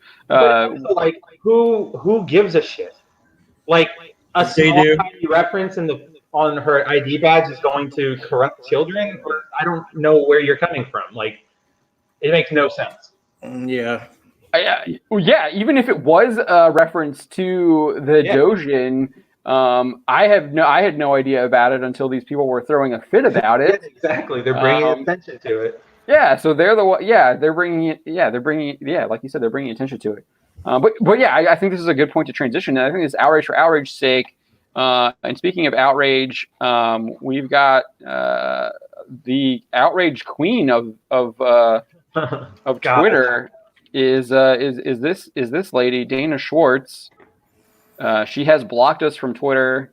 Did not stop us from finding archive links of her tweets and still seeing her tweets. Blocking people from Twitter doesn't stop people from seeing what you say. It doesn't work. Okay. But so let's do this. So she's Wait, making headlines. Blocked us? No. She just blocked Bounding in the Comics, our publication Twitter, which is just crazy. It doesn't. I mean, we've never interacted with her at all, so blocking us doesn't do anything. She blockchained off of somebody else. I gotta fix that too. Maybe Dan Slott. You're blocked too, Drew? I thought it was just I saw a bunch of our other followers saying that they weren't blocked. It was just us. No, I'm blocked. That's cool. Maybe she did launch a blockchain then. Check it out. I wouldn't doubt it. But yeah, so this is the same woman who tried to cancel South Park. I know there were some people saying that no, she wasn't trying to cancel South Park, and that she wasn't because she said she wasn't trying to cancel it means she was. She wasn't trying to cancel it when in fact she was. She literally said it seems impossible to overstate the cultural damage done by South Park. When you're saying something like that, you're trying to cancel that show. Yeah, because you see it as actually destroying culture and being harmful. Destroying. That's impossible to overstate the cultural damage done by South Park. If that's not trying to cancel something, I really don't know what is. Yeah, she absolutely did blockchain everybody. And I am blocked. Okay, so yeah, I guess maybe she went into the blockchain. I know there were a couple people that said they weren't. But oh man, that's a good looking She-Hulk there. So yeah, she would go on play victim with that. I don't really want to recap that, but then she got into this guy. She posted just on Instagram about I don't know, like some kind of graphic novel. Hey, Tom's here. Hey, Tom, how's it going? But she posted this like graphic novel, and she decided to, instead of just addressing the single person who was criticizing her or asking her questions about her credentials, she decided to generalize all men for this one person's opinion. So this guy, I will admit, this guy was a little bit misinformed about what he was talking about. A lot of people think that she is a comic book writer. She's actually working on the TV series, Marvel Studios, Disney Plus She-Hulk series. She's not a comic book writer, although for She-Hulk, I think she did a rescue. She is a comic book writer for Marvel Comics. She did some like rescue comic with Pepper Potts. I'm sure that sold like hotcakes. Yeah, I was gonna say. Yeah, I never even knew it had existed until I looked at it. Yeah, but yeah. So this guy is just asking like, "Where's your passion for comics? Why are you in a medium where frauds are spotted like criminals casing banks?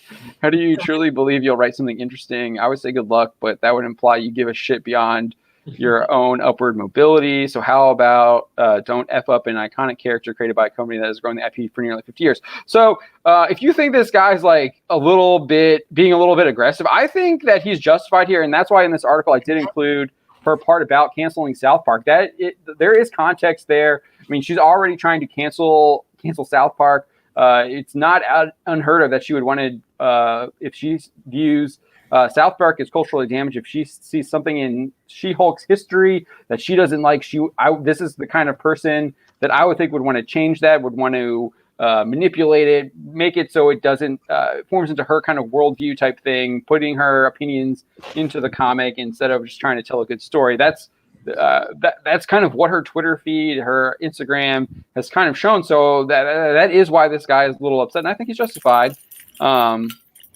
With being that way. So yeah, the graphic novel is called Dancing at the Pity Party. So So here's that Instagram post, and you can, if you want to look at it, there you can see the comments. I don't think the guy's been blocked or has deleted it. So yeah, he got pretty. He did get, or I don't even know if it's a guy or a girl or whatever. It's hard to tell. And I was calling him Juicy Revival. It's Juicy J Revival. I missed that J there. Juicy Smollett. Yeah, Juicy Smollett. My wife and I just watched that again, man. It's still hilarious. Like, we watched that entire stand-up, man, just the other day. It's great. Yeah, so this is what he said. There's the, I would say good luck, blah, blah, blah. We got to that already. And then he kind of kept going, or they kept going. It's a connected medium with a character driven by its original source material. My question is this: why are you interested beyond the money? What makes you want to write about She-Hulk when you clearly are not interested in that genre? I will say, like, I'm kind of with Chuck Dixon on this. I would like to see. I mean, I know Chuck is obviously passionate about the stories that he writes, but Chuck will admit to you that he is a gun for hire. He writes stories for the money, and that's what he does. I wouldn't mind seeing that again. Whereas, like, I feel people like Dana Schwartz, they're writing stories for the agenda, not so much to survive,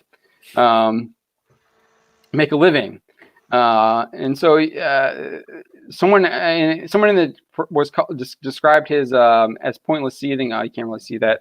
That's a phone screenshot. It looks better on mobile. But that's why I wrote it out here. Pointless seething. Why am I hearing that the industry that birthed the character she is about to write is in trouble on every major journalist outlet?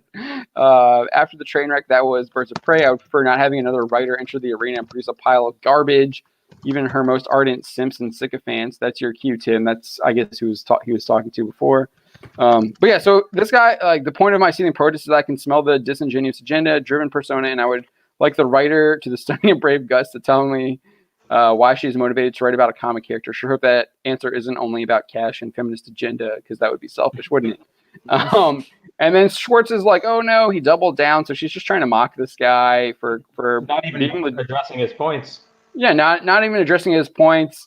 And I think he has valid points, especially given the fact that she wants to cancel South Park. Yeah, right. Yeah. So she did reply, why do I need to prove anything to you? And also, do you really think anyone goes into comics for the money? Yeah. That's usually why you pursue things. I mean, I know there's people that are pursuing comics now that they have stable employment, but they're still trying to make money off of it. There's a reason why Ethan Van Sciver is running Indiegogo campaigns and making a lot is making off of it. He's in it for the money. Yeah, there's a reason why Doug Tenaple is doing the same thing. It's the reason why John De La Rose is doing the same thing. They're there to make money off of their creative activities. That's just kind of what you do. I mean, if Script Doctor here, he would be. I could probably guarantee you that he would be doing saying the same thing. Oh yeah. Yeah, I mean, so I can even, as an example of my own, bounding into comics was originally just a hobby that I was able to do because I had a stable job. I was able to, fortunately, prove myself at my current employee, and they decided to purchase the website from me and put me in charge of it, and I've made it. It's doing pretty well now, and we're getting there. So yeah, people are pursuing these things to make money. If I wasn't able to make money off of this, we wouldn't be here talking to you right now. Right. Exactly. So yeah, there's nothing wrong with trying to do something to pursue money, and people do get into things to do that. You and it's can not have just pursuing money. Why is it wrong? Pursuit of money is usually for something else, like to provide for your family, to feed yourself. Like that's just kind of what you need to survive in this world. But this is where she kind of gets this is where her identity politics can bleed through here. Earnest question: do male writers deal with this? Also, imagine seriously believing anyone got again. I don't know why she's stuck up on this. This is just so obviously they do. I mean, just look. You can look at. We'll get into this a little bit later. Magdalene Visaggio did her comics, and then got her Vagrant Queen deal with Sci-Fi, which will probably be canceled because no one's probably watching it. That's not see a lot of Look how much we just gave Bendis shit. Yeah. Mhm. Well, yeah. I didn't even get into Bendis. I just like Star Wars, Star Trek, Doctor Who, Terminator, Charlie's Angels, Hellboy. Not to mention Marvel Comics and DC Comics. Tom King. Tom King gets ragged on all the time for his crappy Batman story. That like a lot of people don't like. I thought Tom Taylor, can't stand him. Yeah. His X-Men Red is trash. Oh my god! It god! was one of the worst comics I've ever read. It was horrible. I have the entire series and I have not finished it. I quit at number 8. I kept buying it because I had a subscription at my local comic book store and I didn't want to flake on them, so I just kept buying it. I quit at 4. I think I stopped at 4. I couldn't take it anymore. And what's sad is that's the guy who wrote the Injustice comic. I was a fan of Tom Taylor before he got to Marvel and did that. I liked his stuff. I thought he was kind of funny. I saw him write Lobo a couple of times. I thought he was a funny, entertaining writer. And then I saw it. X-Men Red. The first issue, I was like, it wasn't that bad. It was a little weird. And the second issue, I was like, oh no. And then it just went downhill from there. Yeah, it was horrible. The Trinary character is just, I couldn't stand her. It was so bad. Oh yeah, completely. She had no reason to, you're talking about Jean Grey. She just came back from the dead. She's surrounded herself with strangers. She doesn't talk to the people she does know, and she's employing several children. Yeah, and one of them completely untrained, and trying to create a mutant society, like a recognized figurative mutant society. They didn't have any land. Right, but they were trying to be recognized by the UN. And using Wakanda and Atlantis as dual. It's like those two. Have you any idea how ridiculous this is? Just continuity sake in Marvel. Wakanda, everyone loves Jean. She can do anything. She can create peace between Wakanda and Atlantis. That's insane. Yeah. But yeah, no, I mean, I think we got Gary's. I think, we rip on Ryan Johnson all the time. She's friends with Ryan Johnson, so she just started calling him Ryan. My goodness, is that what his name is? I think that's what he calls himself, Ryan. Yeah, you were calling him Rian for a long time. Yeah, Ryan, whatever. Ryan. Just started saying spell your name right. Exactly. We didn't even care that much. Boy, but yeah, I mean, she's friends with Ryan Johnson she talks about him all the time on Instagram and Twitter. Just you can see it perusing, and the fact that she has to ask that question is just ridiculous because she knows that Ryan Johnson was heavily criticized for his storytelling in The Last Jedi, and plenty of people don't want him to ever have that Star Wars trilogy, which it looks like he's not going to get. I think that's just pretty much dead in the water. They're just not going to announce it. Yeah, it just will never happen. But yeah, all the time. And I even said here, I personally criticized Johnson as well as other Star Wars writers like Kavan Scott on their lack of understanding of Star Wars. I mean, he was coming up with some ridiculous idea on how to make Rey be this granddaughter or the daughter of the clone of Palpatine, and then also be someone who came from no one. And it's like, no, it doesn't work. You can't do that because he was coming up with these weirdo things that just didn't work with Star Wars continuity. But there's a whole article on that you can find on the website. But yeah, Gary, right here. This was a recent video he did about Doctor Who. He's talking about Chris Chibnall, a man, the showrunner from Star Trek Picard and Discovery. Come on, Shaban. Kelly Thompson's not Chibnall is incapable of writing this show because the writers for this show don't understand science fiction, nor do they understand Doctor Who. Their criticism of a man has nothing to do that you're a woman. It has nothing to do with that. It's just you're doing bad work. Yeah. No, we don't even know what her work is. We're basing it off of her Twitter profile and her wanting to cancel South Park and then blaming her criticism on the fact that she's a woman and hiding behind that the fact that she's a woman. It's ridiculous. Ideas have no gender. It's what we call it's what we call the victim cop out, John. Yeah, that's it's exactly a victim complex. Exactly. Victim. Guys, I hate to do this, but I do have to step away. My mom needs some things, so I'll be back in a bit if I can. Yeah. And we'll be here. If I miss the rest, then have a great stream. Yeah, we'll be here. So. Yeah, we got a lot to cover. Yeah. Oh. Yeah, I know, man. That's gonna go for a while yet. So, yeah. So then she goes on to say, the idea that I need to somehow prove my worthiness in order to work in a certain genre is incredibly toxic and also very sexist. The only people to whom I need to explain my experience, my credentials, and my passion are the people that hired me. She literally contradicts herself in the same tweet. The idea that I need to somehow prove my worthiness in order to work in a certain genre is incredibly toxic. And then she literally goes on to say, I do have to prove myself to the people that hired me. So the people that hired her are sexist, right? That's what she's saying, right? Sounds like it. I don't, it's stupid. This is just stupidity. Yeah. So like, again, I point that out. I'm getting another good looking She-Hulk there. Yeah, she doesn't look like she doesn't look like that anymore. I know. That's why I doesn't. purposely put the good-looking ones in there. That's actually a pretty good run. This was Slot's run. Yeah. I don't know who did the cover. Oh, damn. It's Addy Slots. Garanov. It's Addy Garanov, or however you say it. Addy Garanov. Yeah, AG. He does a lot of stuff. Yeah. He did. I think he did Secret War. Yeah, I'm not sure. All the way back then. He does a lot of stuff. So I do want to give her credit. She is technically correct. She does need to explain her experience and credentials of passion to those who hired her. It does put confidence in the people you're trying to sell your product to. Right. Yeah. But I totally agree. But I do think she is right that if you're going to get hired, you need to sell your credentials. It also we've all gone through interviews. We know how that happens. Yeah, right. This also makes or reminds me of when, oh my gosh, what is her name?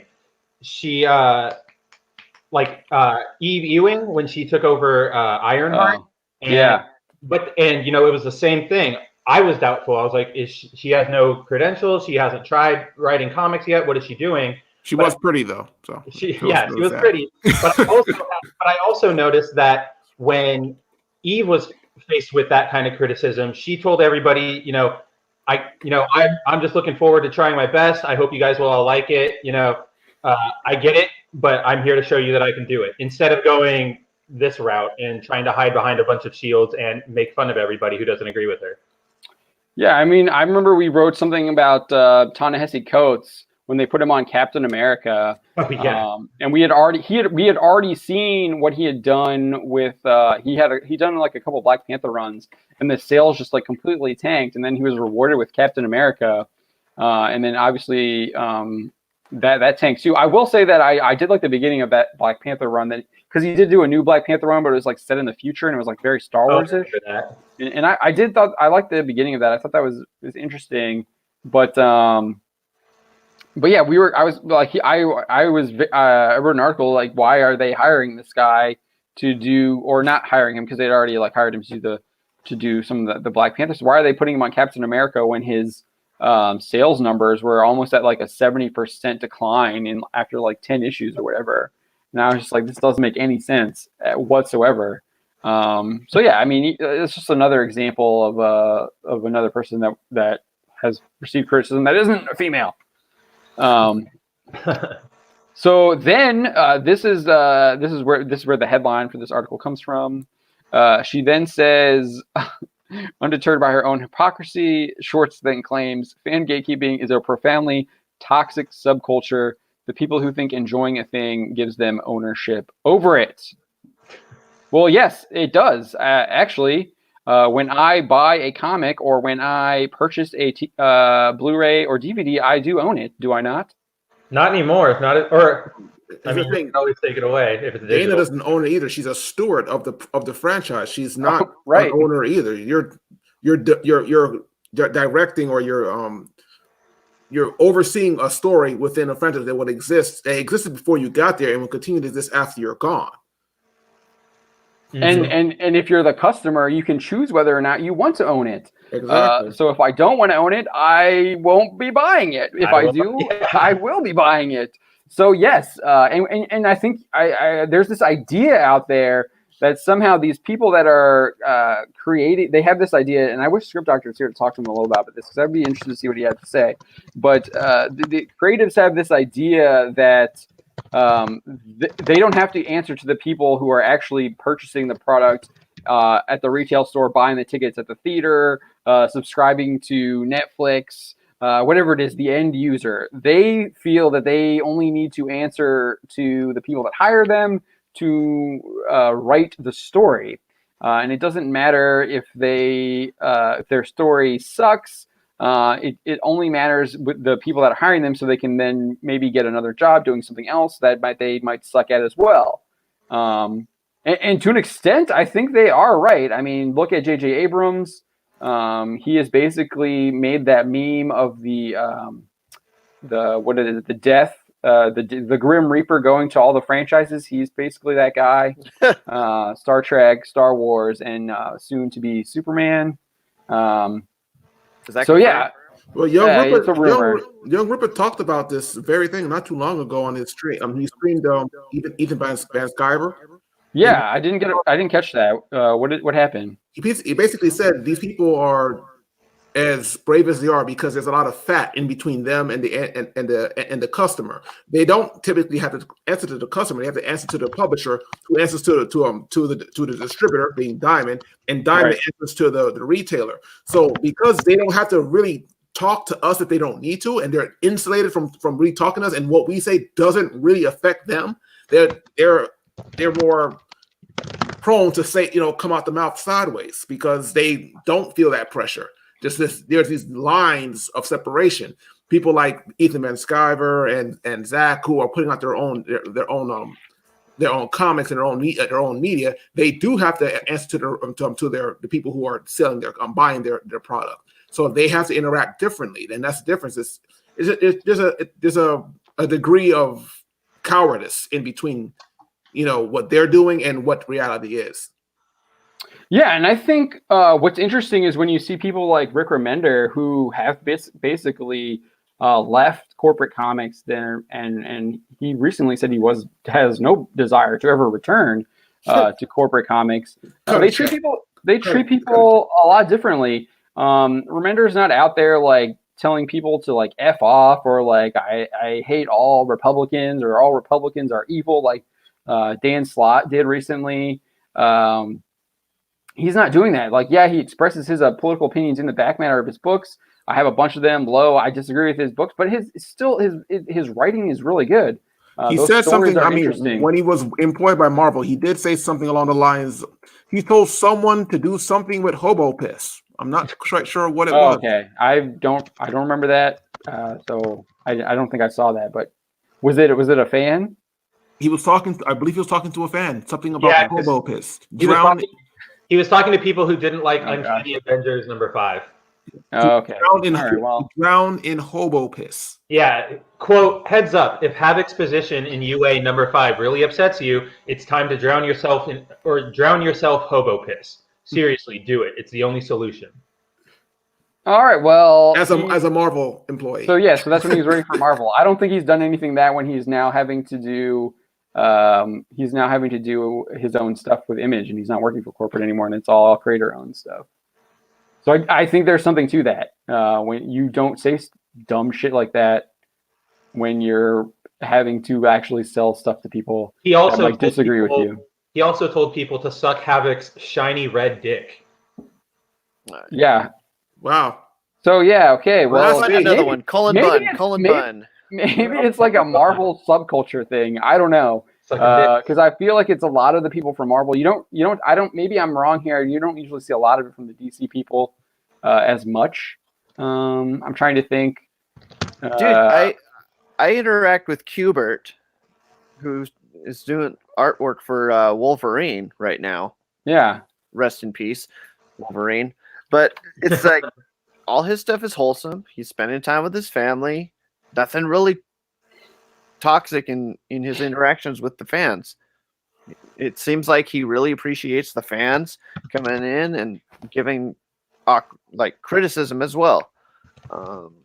That's why I'm buying his titles, or I bought his as much titles. hate as like Tom King gets. I don't feel like he's ever like really horrible to people. Maybe maybe he said something, but I can't really think of anything off the top of my head right Tom now. King, and I don't really see him ever get into any spats with anybody.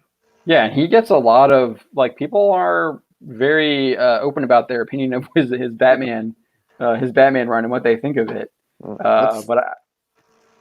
See if Tom King blocked us. What I will notice, not to get off topic, someone in the chat that said they just got a notification about the stream.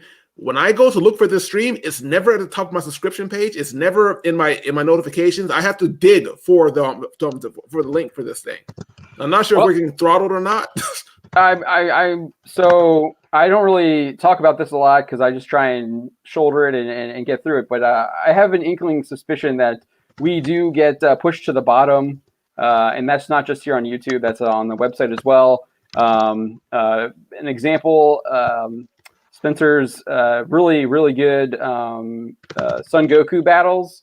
If you search Dragon Ball Z, or any of those keywords, it never doesn't show up at all. Instead, you get a bunch of CBR and comicbook.com articles with their listicles, and it's just flooded here. I can just let me just pull it up, and I'll just can show you what I'm talking about here.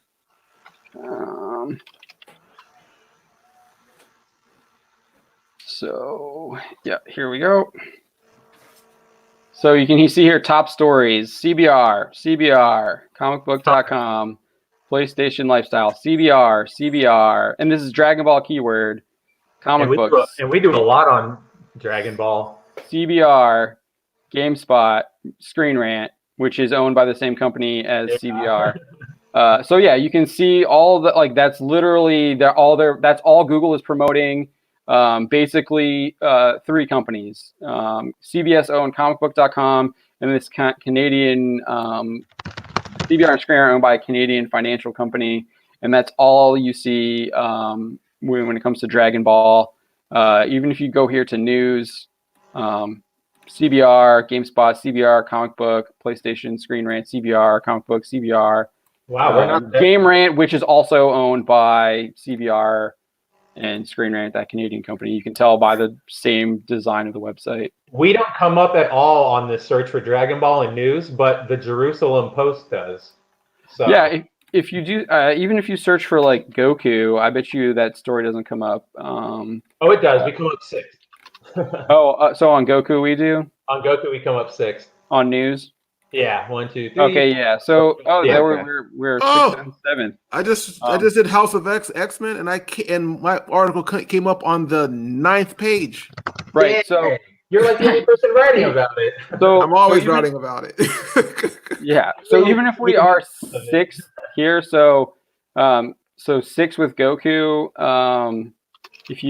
So now this is how you can really tell what. So this is my theory that what's happening with Google here. And that's an old article too, Phil. That's not even a new one for you. No, this is back April last year. Are they just pouring out the results based off of traffic to the website? No, I don't think so. I'm kind of genuinely surprised we're still included on Google News. Yeah, so you can see that that is on a much lower tier keyword. Dragon Ball is searched way more than Goku is. That's a 30-point difference, 59, 27 recently. You can just see how much higher it is. So my theory is that they put our stories on lower tier keywords, and that's how they kind of shadow ban us. It's expected in this day and age. We definitely have a very different opinion than a lot of these other websites, and we just roll with it. We're still doing well. My biggest issue with these websites, I can't take them seriously because I even stopped watching YouTube channels like Comics Explained. I noticed he doesn't dislike anything. If you want to be, he's Kevin Smith. There's nothing. You love everything. Really, everything is good. Well, I can't trust that. It's I can't listen to your reviews because I don't trust what you're saying because you can't. It's not possible for you to have nothing that you dislike other than Gambit, apparently. Oh, he doesn't like Gambit. Oh no. The guy from Comics Explained, he's sideways at him all the time. It drives me crazy. So I will. This is kind of what's going on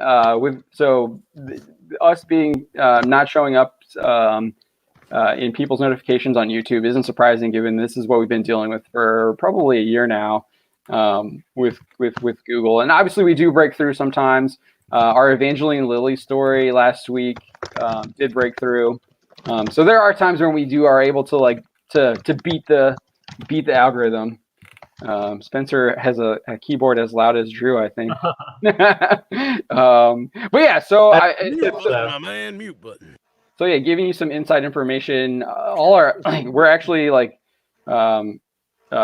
page views to our homepage are actually way up from last month. Almost 15,000 more page views from last month on the homepage, which is awesome. And our Twitter traffic is the highest we've ever had in March. So yeah, there are really good signs for our growth. But yeah, this is just something we're dealing with. And I mean, maybe we should tap into more of our quote unquote Comicsgate crowd. But yeah, so just kind of a little distraction there. But what were we talking about before? I don't even remember. We're talking Dana Schwartz, I think. Dana Schwartz. Yeah. Dana Schwartz be with you. I saw that. I know a bunch of people when we were reacting to this on Twitter, they were just like, gatekeeping is actually a good thing, and we want to keep you out. So which I find really interesting. I'm not really. I don't think I've thought about this enough to really have a formed opinion on what I think. Do you guys have an opinion on whether or not gatekeeping is a good or bad thing? I kind of like, my gut instinct is that yes, gatekeeping is a good thing, especially if you're gatekeeping people out who want to come in and radically alter something that. Here's the difference. I think before you even dive into this too much, she's misappropriating the term gatekeeping here. She's using it in a sense that she's not being allowed to express herself within this genre because this guy is taking her to task, right? Yeah. That's not gatekeeping. Gatekeeping is when somebody says you're not welcome because you're not a real fan. Get the fuck out of here, blah blah blah, whatever. She's not going anywhere. She's still involved with this show, right? It's not like he's stopping and standing in, preventing her from doing this, right? I will say she did delete her Instagram. She did delete her Instagram. Yeah, gatekeeping to me is solely when it comes to fandom, and most fans don't want to keep new fans out. That is, to me, a very shitty way of looking at things. I don't know too many people who are unwelcoming when it comes to fandoms outside of maybe Star Trek. In my life. Right. Outside of maybe Star Trek, which is one of the few places, where gatekeeping does exist. I will admit that. And that's like on this level where you get these grand wizards who think they know every goddamn thing about Star Trek. And if you're on their level, then you don't deserve to be called a fan, which is fine. Be that way. That's just a good way to make sure that nobody watches your shit. And then you wonder why your franchise is failing. But that's the thing here. She's misappropriating this term to make herself feel like some kind of fucking victim, when all this guy is simply doing is asking he's doing what we've been asking for years on these shows. What credentials do you really have for this? Or what desire do you have for this? What is it you're bringing to the table to this character, really? And instead of answering this guy's questions, which he's not attacking her. In all fairness, he's being very, as far as I can tell, very personable. And she can't answer any of his simple fucking questions. I will say his tone is the way it's written is aggressive. But I also think he is right to have that aggressive tone, given the fact that she wanted to cancel South Park. Right. She's not just some that's the other part. She's not just some fucking other fan on Twitter. It'd be different if he was talking about like this to some younger female fan who's just coming into the comic book fandom, and she's like, I've just fallen in love with She-Hulk. I'm so glad I finally found this. That's gatekeeping. That's a dickhead move to do, to detour somebody from being a fan just because they may not necessarily know as much as you or greener than you, pun intended. That's gatekeeping. What this guy is doing is what her fucking bosses should have done. It's called a job interview. She actually admits that. She admits that right here. She says, Where is it here? The only people to whom I need to explain my experience, my credentials, and my passion are the people that hired me. She admits that. Whether or not they actually ask these questions, I would assume that they haven't. No, we they just went over Gotham High, where whatever her name is, Melissa said that DC called her and was like, "What do you want to write?" And she was like, "I want to write Batman." And then they're like, "Okay, good." No. She said her husband wanted her to write Batman. But she said, "I want to write Batman." But he's regretting that now. It came from her husband. No, I thought it was that she didn't know about Batman. Her husband was a Batman fan, and that's why when DC called her, she said she wanted to write Batman. Wait a minute. Yeah. So she said she wants to do that. That's kind of worse. But okay, it is worse. Yeah, it is. He had to ask her boyfriend first, though. Yeah, probably boyfriend. He had to ask her boyfriend. That's what I said. But yeah, so I highly doubt that these I don't think a lot of these people do. They don't get. They aren't interviewed. I think they're nepotistic hires a lot of times. That is and I don't want to discourage other outside voices who normally wouldn't be heard in comics from coming in. But this guy is right in taking her to task as far as to what is your goal, what is your agenda to want to do this. What about the She-Hulk qualifies you to be the best person to do the job? That is a very valid question. Right, and I even want to kind of go back to Kathy Yan and her revelation, Birds of Prey director. We found out what her pitch was for the Birds of Prey movie. And it's just like, who the hell thought that was a good idea? When she describes what her pitch was and what her sizzle reel was, and it's just like, want to topple the patriarchy. Like, that's what she said her pitch was a sizzle reel about toppling the patriarchy. And they were like, go ahead, make a Birds of Prey movie about that with Margot Robbie. And I'm just like, it did so well. What are you thinking? Like, who? So obviously someone thought that was a good thing. So even if we want to talk about what you're saying, Tom, look at the bosses need to be asking these questions. I don't think they are. I don't think the people in charge are asking these questions. No, that's evident across the board. Yeah, you can just tell. Yeah, I mean, Terminator, Woke Fate, Ghostbusters, just the list goes on and on and on. Oh, and I read those fucking emails for Ghostbusters. Y'all know that. And from the sound of it, here's the dumbest part: is Paul Feig? He wanted to make a Men in Black movie. He didn't want to make fucking Ghostbusters. If you really read what his pitch was, if they were smart, Amy Pascal should have took one look at that and goes, you know what? This is a Woman in Black movie. This isn't Ghostbusters. And I would have been on board with that. You want to know why? Because it makes sense, because Men was in the title in the first fucking place. And we probably would have got a better movie than what we got out of the piece of shit we got. I haven't seen the new one yet. But you know what? I didn't hate Paul Feig before fucking Ghostbusters. I actually liked the All Heat. right, yeah. I actually thought the Heat was really fucking funny. I liked how it was a take on these old classic Lethal Weapon 48 Hours style buddy comedy movies, but from a female angle. There's nothing wrong with that. I didn't care for Spy, but there's nothing wrong with that. Why? Because it wasn't a James Bond movie. I actually liked Bridesmaids the first time I saw it. Why? Because it was a female take on the old Bachelor Party movie, like with Tom Hanks and shit back in the 80s. It wasn't a remake, though. It wasn't funny. A sequel. Yeah, and it wasn't something like if Paul Feig would have come in and said, you know what, I'm going to do like Ghostbusters, but I don't want to do Ghostbusters. I want to do Ghost Breakers, and it's going to be about these girls who have a paranormal show, and then they find out ghosts are real, and da-da-da-da-da. Now, I just said that to you, and it has nothing to do with Ghostbusters, but that sounds infinitely more interesting now, doesn't it, than what we fucking got?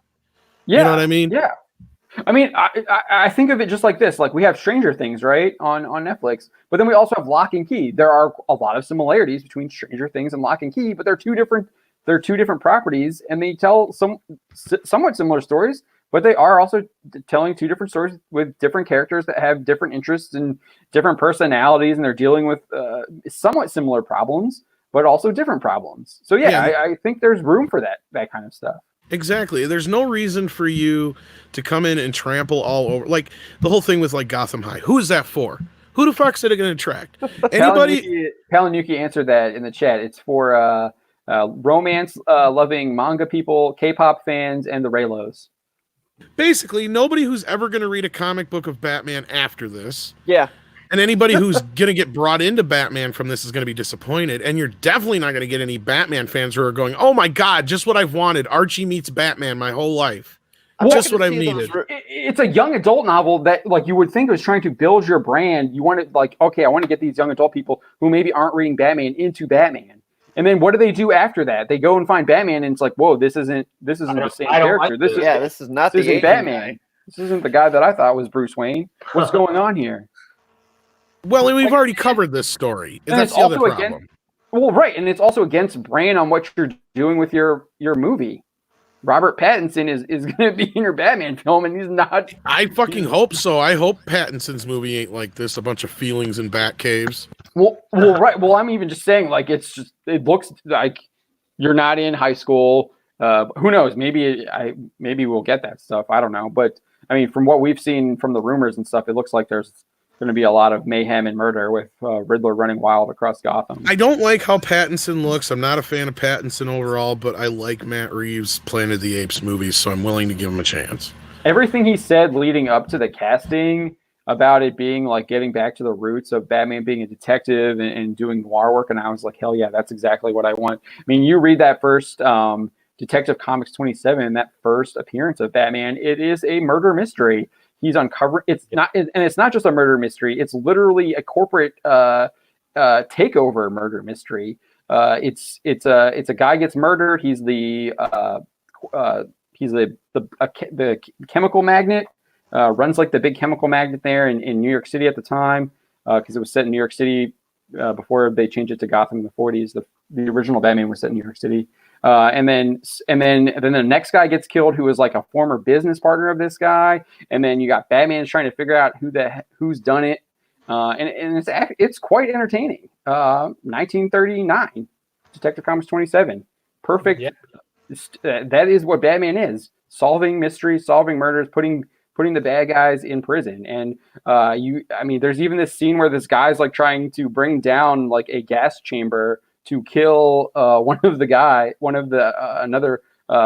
former partner, and Batman has to like go in. He like takes a handkerchief, wraps it around like the dispenser, and then he had already picked up a wrench, and he like smashes the glass with the wrench to like rescue the guy. So you already had like a precursor to like Bat Gadgets almost already there too. So a lot of what we know of about Batman and what we see of Batman was done in that first Detective Comics issue. It's crazy how you look at a lot of like what we think of Batman now is still what he was when he was first created back in 1939.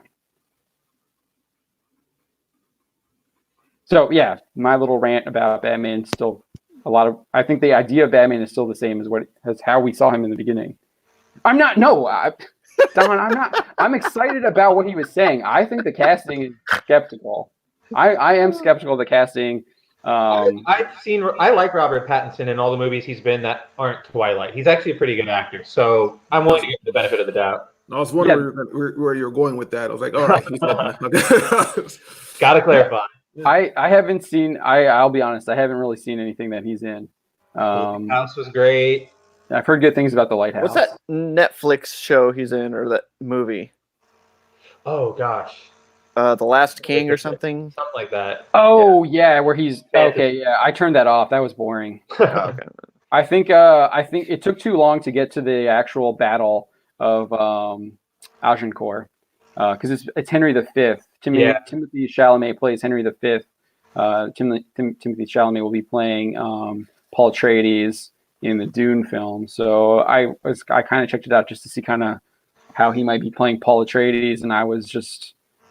I think a lot of it had to do with the pacing of the way. I think it had to do with the pacing and the way the film was shot. It was just really, really slow in the very beginning, and both my wife and I got bored, and we turned it off and left, found something else. But yeah, so I am a little. I like what I'm seeing from all the rumors about the Batman. I like everything that Reeves has said about it. Batman is my favorite character. I don't know. It's probably close between him and Vader. I'd probably say designs on point. Yeah, the Catwoman design looks great.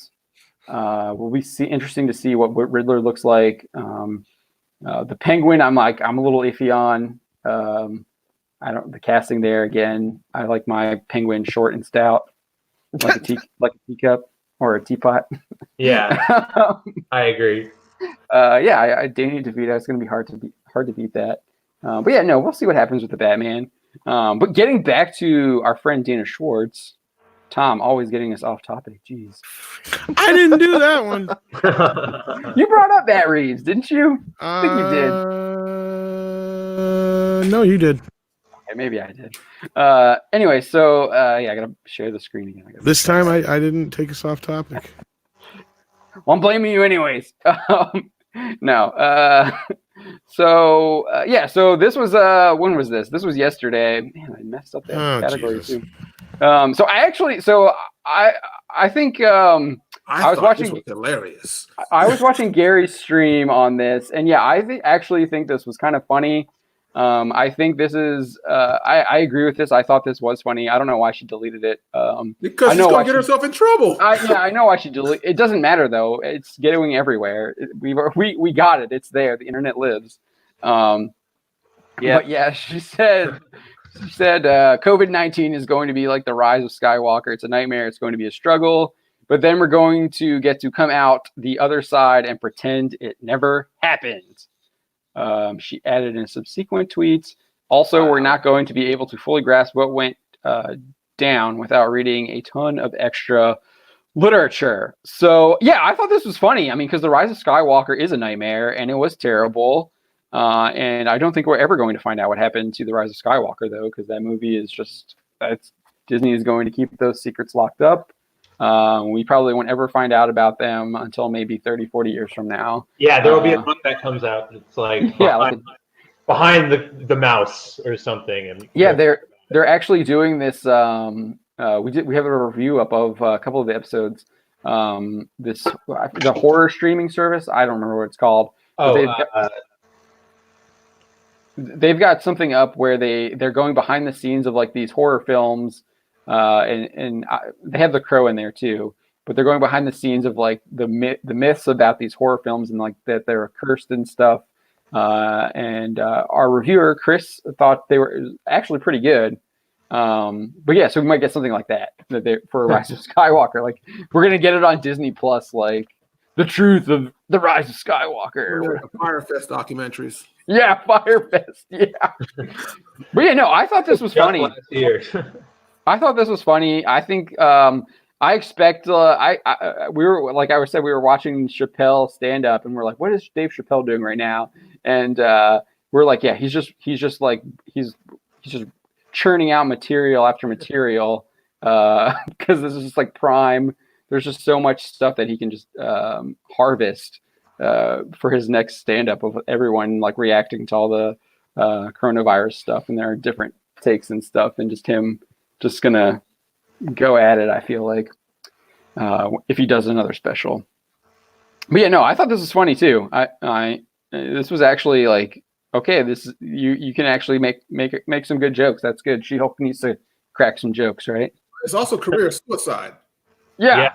That's so. Gary asked like this. I think we were watching the same stream earlier today, Don. But Gary asked if if you or I worked at Disney and we said this, would we still be working there?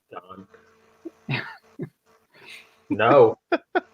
Yeah, I don't think we would. I mean, you're insulting like one of their biggest franchises. Is the tweet even still up? I'd be surprised if it was still up. Oh no, she deleted this instantly before I even wrote this. So the tweet was deleted. Oh wow. It's there. I mean, obviously, there's an archive right here. If you click here, there's an archive. You can find it, and I obviously screenshotted it. What was interesting in the archive is the person who is writing the comic adaptation of The Rise of Skywalker, Jodie Hauser, actually like chimed in and was like, "This is so weird." They still haven't done that. She's writing the comic adaptation now. I mean, they have the novel adaptation, which is like a giant shit show of like retcons. I remember this shit used to be out before the movies. Yeah. It was like at least around the time the movie came out. No, I mean, I think they delayed the novelization, if I'm correct. And then I would That's assume because I that didn't know what the fuck the movie was going to be yet. Yeah, they Oh, did. yeah. They finished it like 2 Yeah. weeks before it was debuted. That's why this stuff Something is delayed. Twitter account. They have no idea what the hell the movie's actually supposed to be about, and they're trying to retcon everything in the novel, and they'll probably retcon stuff in the comic so they can try and make it plausible. And then they'll tell you like, oh, it's not a retcon, it's just like new part of the story. So you have to buy our comic in order to like actually figure out what the fuck our movie actually means. So yeah, like sorry, I dropped the F-bomb there. What they've done to Star Wars pisses me off so much. Apparently, I it mean, pissed off Dana Schwartz too. We're probably already demonetized because I refuse to censor myself with coronavirus and COVID-19. It's ridiculous, and it doesn't really matter. Like for us getting demonetized here, it doesn't. At this point, it doesn't matter. Well, we need it. We need at least 4,000 hours of view time, and no, we're already the channel's already monetized. This video, Oh, okay. This video will get demonetized, which it doesn't. Doesn't really affect us right now when it comes to YouTube monetization. But in all honesty, we're not making any money off of YouTube. Fix it in post. We're trying to. That's right. We're trying to. Yeah, fix it in post. Instead of post, they're fixing it in the comic book and in the novelization. That's what they're doing. On the Twitter, they're fixing it on the Twitter page. Yeah, that too. Speaking of Star Wars, that's what I wanted to do. Oh, this got me so pissed. Oh my gosh, I was so pissed about this. This was actually, I enjoyed writing this article. Because this was just so freaking stupid. I just don't know how so dumb you could be to even like tweet this. Someone tried to tweet at us today, was like, Magdalene is joking, right? And I was like, wrong. They weren't. They're definitely not joking. Never just joking. look at all the replies. They're all like taking the tweet seriously, which they were being serious. So Mags says Anakin is a young white guy who's been told he's special for half his life, but now he's 25 and sexually frustrated and angry that he isn't getting the recognition he thinks he deserves. So he immediately falls under the sway of a Nazi. Yep. This looks like a guy who's sexually frustrated, right? Yep. It's just so sexually frustrated. I think I said it in the Discord, which everybody should join, by the way. Yes, join our Discord. I'll try and figure out how to put that in the chat. Yeah, we'll find a link for an invite. But I said it in the Discord that it's really easy to make that comparison to your political stance if you just erase everything about the character. Yeah, if you are literally talking about a completely different character than the one that is actually shown on screen throughout 3 movies, then you can say that because you're actually not talking about the character, and it's so easy to refute this stupid idiocy because I don't even have to go and get the clips; they're already there on YouTube, so it doesn't really matter. I mean, you just got to show them the great clip of Palpatine telling Anakin the story of Darth Plagueis. That's the entire reason he falls under his full sway, is because he thought he could save Padme. Yeah, I mean, you don't even have to do that. I included down here him actually turning to the dark side, and I won't play it because we'll definitely get a copyright strike. Is a path to things that are unnatural. But you can read. I always try and right here. I try and show you the text, and it says Anakin tells Palpatine, "I will do whatever you ask. Just help me save Padme's life. I can't live without her." Ta-da. And that is why he literally is telling you why he's turning to join Palpatine to save Padme's life. That is the exact reason why he's joining. Get on your knees and show me how much you love me. Yeah. So it's just utterly. I just don't understand how it's utterly stupid. I just totally destroyed every single piece of that argument. He's so sexually frustrated. That's why Padme tells her, "I'm pregnant," and then he responds, "That's wonderful. This is a happy moment, the happiest moment of my life." Yeah, because he doesn't have to put his dick in her no more. He's such an incel, Yeah, that's and then I didn't even get into the Attack of the Clones. Yeah, then you have the literal wedding. He gets married to her at the end of Attack of the Clones. Dude, he has 2 kids. They're the entire point of the next 6 movies. Yeah, but no, he's sexually frustrated and he's an incel, which means he's involuntarily celibate. When that's why he's literally banging out a gorgeous politician from Naboo. He's like literally the only Jedi who isn't. Yeah, yeah. Him and Even Kai Mundi or whatever his name is. and Jedi are voluntarily celibate. They choose to follow the Jedi Order. Like they're not like being involuntarily celibate. They're choosing. I mean, if you want to be I guess you could see the argument if it's because under the Jedi Order, yeah, he was not supposed to get married and have attachments and all that kind of crap. That's about it. I mean, that's about as far as you can take it. He still wasn't an incel though, because he went and knocked some boots. Right. Yeah. Yeah. What else? And he immediately falls under the sway of a Nazi. No, there's literally an entire movie, 2 movies, I would even argue, because I think Attack of the Clones, Palpatine is starting to put his hooks in him in that one as well. And then if you want to include the Clone Wars, there's we're at 7 seasons of the Clone Wars of Palpatine slowly bringing Anakin to the dark side. For 7 seasons of the Clone Wars. Yeah, so, didn't you see the scene in Attack of the Clones when he calls them? He's like, Yeah. Did you slaughter them? Like animals? Even the children? Good. Yeah. Yeah, so it's just absolutely stupid. So if you don't read Disney Star Wars is dumb, if you're not following them, I definitely suggest you do. They have great Star Wars coverage.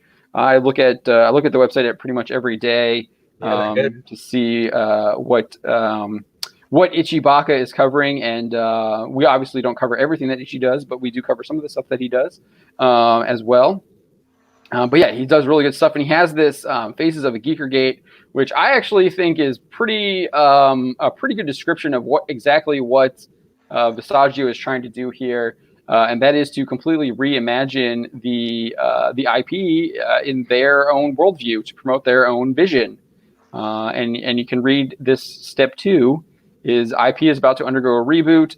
He's kind of describing it from a bigger perspective here, I think, but I think you can also see it from this point where, like, you're just like Spencer was saying, you just completely ignore the actual story and rewrite your own story and then push that as the real narrative.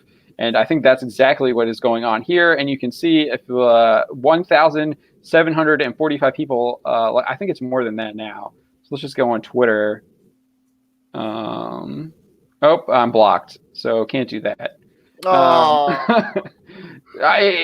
Sometimes we're blocked, sometimes we're not. I don't know. It just depends. But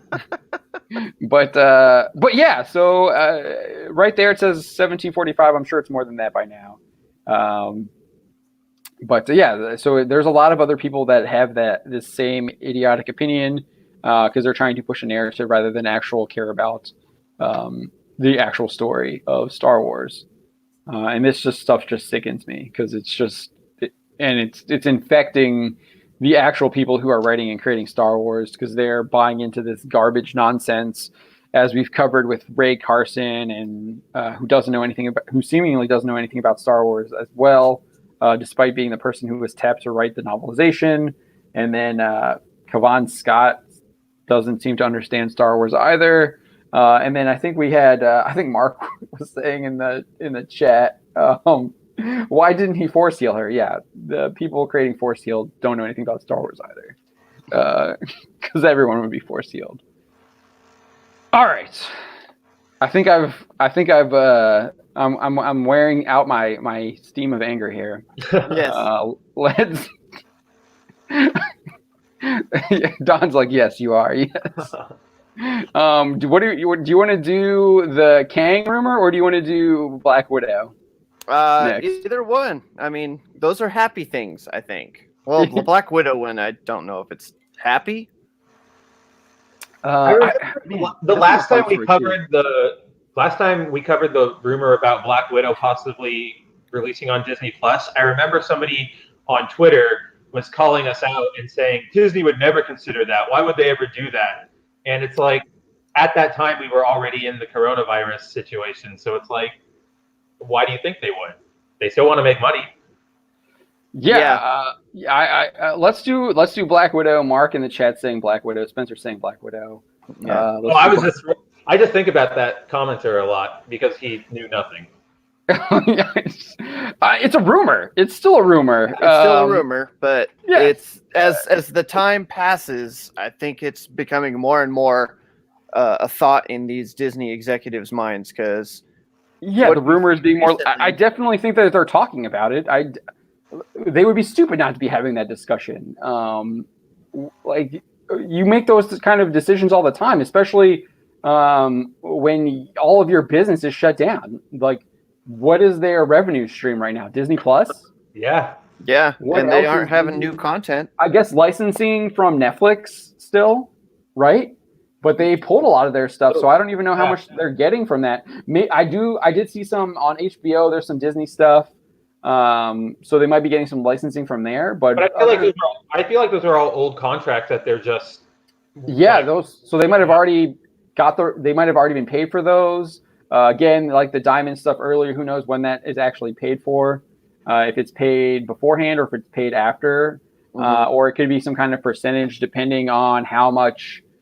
Traffic. From what we've seen, it seems to be it's lump sum stuff like Friends. So, or at least is Friends lump sum? I can't remember. I thought it was like a lump sum of like 90 million or something like that. Yeah, something like that. For 5 years or whatever. Disney parks, all of them are done. Yeah, they're all kind of shut down. I'm trying to think what else. Merchandise sales maybe, but I would assume that those are really low because people aren't going out and shopping. Well, and unemployment's going to hit records, and so people aren't going to be buying stuff. We already have what 3.3 over 3 million people. More to come tomorrow. Yeah. So, but yeah. So I think there's a lot to unpack here. Have you heard anything, Tom, about what's going on? What kind of discussions Disney is having about Black Widow, Mulan, releasing them to streaming? These theaters. There's this persistent stuff that keeps going around. There's rumors. Okay. The rumors I keep hearing from my sources is it's all bullshit. They're never going to push any of these big movies to streaming early, not without a very good reason, and not for unless it's a very long time. You know what I mean? Like if this thing goes out through December, January, maybe, but we did a video on this recently that kind of covers this, and everywhere I keep turning, I keep hearing no, they're planning on releasing them in theaters, not in streaming. It doesn't make any sense. They would never make the money, and they would do nothing but piss off the theaters in the end. Yeah, I think last week we read, what was it, Variety or Hollywood Reporter, one of them. They were quoting the head of like the Theater Guild or the Theater National Alliance of Theater Organizations. Yeah, Theater NATO or whatever. That's what our video touches on too. And for everyone I see, it's like I see two more saying that they're not. So again, I don't see it happening. And we got to remember that when everything starts getting back to normal, they got all the stuff that's in production now that's being delayed is not going to be ready in a year from now. So they have to have things in their place. That's why everything's being pushed out pretty much a year. Yeah, especially if they hadn't finished filming. I know James Gunn is working on stuff in post. Like I assume that they can get some stuff done already, like finished product. Like I know Falcon and the Winter Soldier still had stuff to film. Obviously, Loki still had stuff to film. But Gunn's post work. He's doing post work on Suicide Squad. Right. It has nothing to do with Marvel. Well, right, but I'm just using him as an example of like I think they finished filming Suicide Squad, so he is working on post, so stuff that is finished filming. And I don't know. Obviously, you might know more about this, Tom. Can you work on like animated films remotely? I would assume you need like studios for the voice work, but I'm not sure if you can do a lot of that stuff remote now. Can you? I think Tom's clocked out. Sorry about that. What was the question? Oh yeah. Can you? What does it look like when it comes to working on like an animated film? Obviously, I would think you might need a studio for doing the voice work and everything like that. But Well, a lot of that stuff's done ahead of time. But for the animation, can you do that remotely? Yeah, for the actual animation, a lot of them, anything you can do on a computer, you can probably do remotely. The voices and stuff are generally done before they ever start doing the physical animation. So, like, a lot of that kind of stuff, I wouldn't worry too much. I mean, there's going to be plenty of stuff they can keep into production.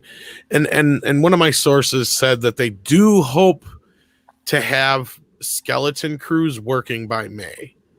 Meaning they will have just the logistic people they need there, and that's it. No craft services, no, excess people on the set. No big meals. No catering. So none of that shit. It'll just be the actors, the director, the camera people, the boom people, and that's it. You know what I mean? Like Right. just necessitated people on the set and probably like limited hours. But that's just so they can get some shit done. And that's just the rumor I'm hearing. And that's not even supposed to be till May. But again, the same source reiterates that no, there's no plans to push any of the big movies to streaming at all. Okay, yeah, so that goes pretty much against this rumor that Grace Randolph has here. So her rumor, this is from, what was this, the 27th, I think? Yeah, March 27th. And she was saying that she's hearing chatter that Disney is considering releasing Black Widow, but also Mulan straight to streaming with price points, purchase, rental, and when it would be released to Disney Plus all still up in the air. She would do a video explaining why she thinks this makes sense. She says, I spelled that wrong.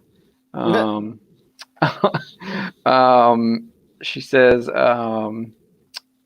the price point might be between $25 and $30. She also thinks that it wouldn't be on Disney Plus right away. They would be probably on video on demand for like a month or 2 months.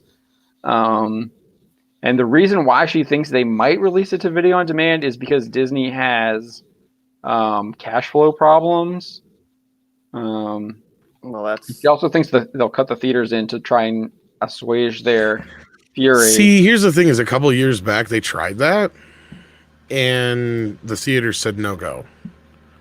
Because that was the whole thing. I think it was called ArcLight or Archlight or something like. There was some kind of program they were talking about bringing out where you would pay like $50 a month for a subscription, and then each movie would be like $30 or a little bit more depending on which kind of movie, or if you wanted 3D or that kind of shit. But it would be all first run stuff right to your house. Right. Oh. And yeah, and there was even some big hitters behind it, and the deal was they were going to cut the theaters in on like. The theaters would get like a big chunk of it, but I guess the theaters are like, no fucking way. Yeah, because the theaters make a lot of their money on concessions. Yeah. Well, there's that aspect, yeah, and not only that, and we bring this up in that video. I mean, we should almost just fucking watch that video right here. I mean, if you guys want to, we can, but it's like 10 minutes, so I doubt you want to. But like, yeah, that's kind of the thing that we bring up in the video too. Is like, there's so many more other things to this that a lot of people aren't taking into consideration. Yeah, it may seem like you're getting a little bit more money up front if you do a straight to digital, but there's areas that don't always have the right kind of internet for that. A lot of people don't know how to use that yet. The stream for the amount of money they make for streaming is not nearly enough to cover the kind of money they make in theaters. And then theaters on the other side of it, that just a little bit of a kickback is not going to be enough to pay their employees, to pay for the bills they got to pay for. Well, plus you're instituting a whole new. You're creating a whole new kind of way. Netflix to an extent has already kind of done this, but you're pushing more people away from theaters, which is they need you to be at the theater so they can sell you their concessions to make exactly. Money. And that's the other aspect too. Yeah, the theater guys was really pissed at Universal, and their decision to release Trolls straight to VOD. And there's a stigma right off the bat. Remember this. If something's released straight to streaming, bypasses the theaters, there's already a stigma attached to it. Yeah. I mean, it's going to be hard to shake that. And there's no way, if this happens, there's no way they can make movies that are that expensive anymore and justify them going to streaming like that. It's just not going to work. That plan's not going to work. So how much? I don't know. How much did that Spencer movie cost with Wahlberg? I'd have to look it up. I mean, Look that up. Here's the thing. There may be a couple movies that may make their way to streaming beforehand, but it's not going to be Black Widow. It's not going to be Wonder Woman. It's not going to be anything that's a tentpole feature. It's going to be maybe some smaller shit like Trolls. Right. Yeah. And even Trolls isn't that small, as we pointed out, in our video. It's actually, they made like almost $400 million in the US alone. But let's play devil's advocate for a second. What if the whole Corona situation gets extended and we're in lockdown for way longer? Do you think they would shelve it for as long as it takes for us to get over this? It depends. See, that's the thing is like it depends on how the length of it. And you got to imagine once they're allowed to start getting things back into production, then the theaters are going to start opening up and shit like that anyway. So things will start running again like clockwork, and you'll be able to start. They got to catch up though. They're not going to want to dump all these movies on streaming and then not have 3 months worth of movies to release because they don't have anything done. That's the thing people aren't taking into consideration either. Yeah, that makes sense. I think when they open up the theaters again too, it won't be like clockwork. It won't be a business as usual because there'll be a lot of hesitation for people to get. Well, you'll get that. You'll again. get that. But then again, I've also seen a few reports that are saying that once this shit does die down and people know it's safe to go out, we're going to see record numbers in attendance in theaters, concerts, and other outside. Those type things. But also, like, how many of them are going to be? We'll probably see record revenue for whoever's around still. Like AMC is. I thought you meant like whoever. Well, here's the thing: theaters. If you want to go down that road, if you want to go down, I don't want to go down that road, but if you want to go down the other road, the major theater chains are fine. They're going to be able to have things that'll get them through this. It's the mom and pop shit that's going to be in trouble. It's the comic book stores that are going to be in trouble. It's the smaller businesses and entertainment avenues that are going to be in trouble. The movie theaters and the movie studios are definitely going to reach a point where they're going to feel like they're desperate. Don't get me wrong. And we may see 1 or 2 movies make their way to streaming. That's going to plausibly happen. But once we start getting, they'll release a few movies. Once they realize people are starting to go back out into theaters, they'll probably start shooting out a few of the bigger ones. But that's the reason why they push these movies out to specific dates a year out, because they know they need shit there to cover what's not going to be there. New Mutants, so much. Yes, that's never the one I think. That movie is never getting released. They should just send it as a digital at this point. I paid for it. Screw it. I think that might if be one of the anything, that's the possibilities. movie they'll say, okay, send it. Yeah, there's gonna be I could see a handful of possibilities. That might be one. The only other big one I see as a possibility is maybe Mulan, and that's just because of the stigma of it all. Yeah. They're like, well, and then they'll probably work out some deal at the theaters, and the theaters will be fine. And and that's such a good spin for them too.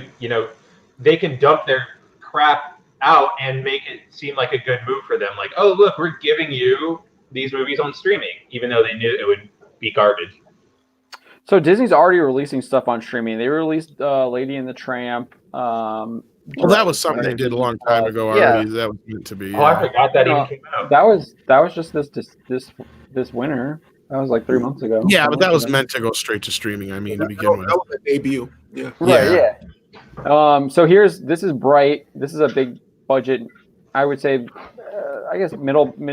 That's the thing. The only budget. one who can really afford to do these big budget things are Disney and Netflix. And Netflix is already hated by the theaters. So. Right. I don't know if Disney can. I think they can do it. They've done it in the past, but I'm not sure if they can right now.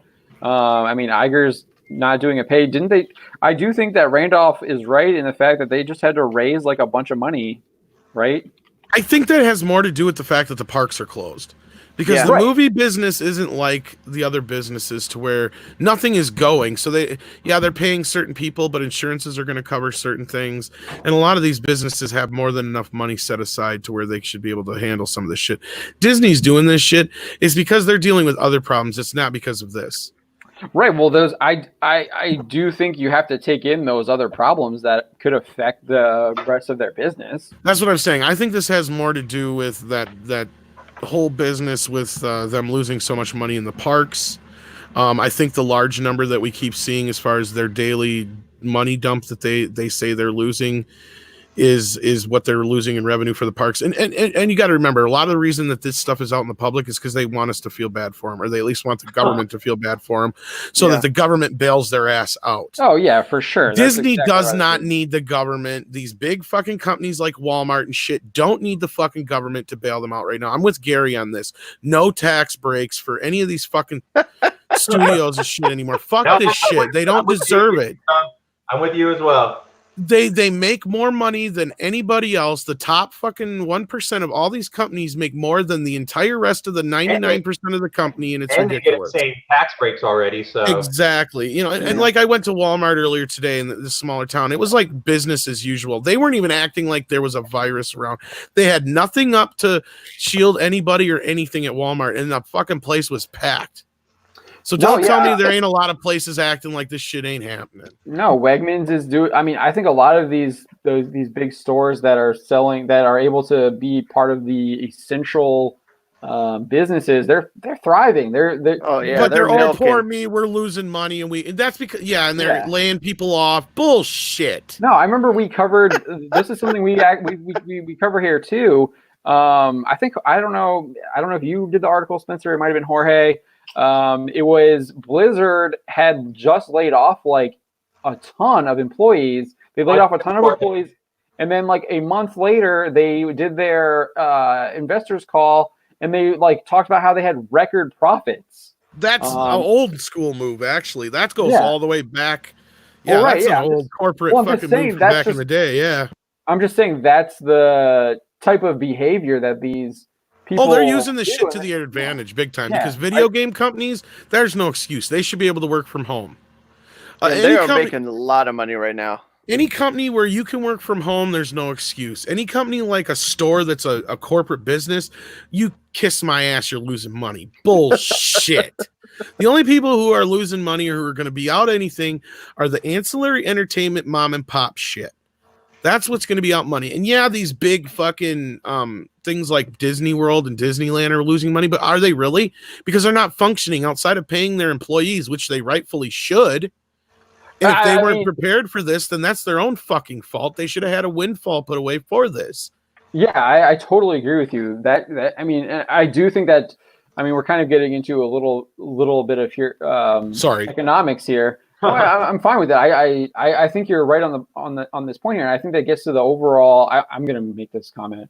The overall, like, our culture it's very anti-savings, because someone will always be able to like bail you out or whatever. And no, I think we need to get back to this part where like savings is actually a good thing. That's the whole point of savings. I was listening to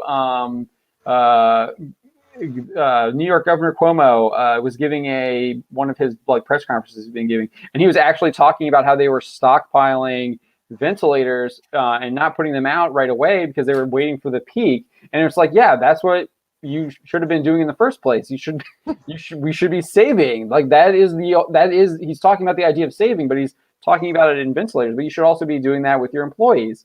Companies used to give a shit about those things. Yeah, there used to be situations where they knew if they were going to fall on some kind of hard times. Started shipping our jobs overseas. Well, and that's the biggest problem we're in right now, to where in a few months, if there's any shortages, it's our fault, but it's more our government's fault and our corporation's fault for shipping all these jobs overseas where they haven't been in production for how many months now. To where, sooner or later we are going to start seeing, shortages in certain things. And at first it's going to be little things we don't notice, but then eventually it's going to be things we do notice. Well, we already are noticing. It's stuff there that we are already some are things, noticing, but like these N95 masks and all this stuff that we are seeing. well, that part, for, yeah, and we're all having that kind of to- stuff. But I'm talking about just everyday Joe shit. Oh, well, you know, yeah, people's yeah. Well, I mean, for me, my dog has been sick recently, so I've been having to use up what little paper towels we've had, and we hadn't went like my wife had been going to the store and looking for paper towels, and they'd been out. We couldn't get paper towels. Finally today we got this huge thing of paper towels. They finally like restocked, and we were able to get it during the restock. But yeah, she's been sick, and we had to go through our paper towels when we were running out. I was having to go use our.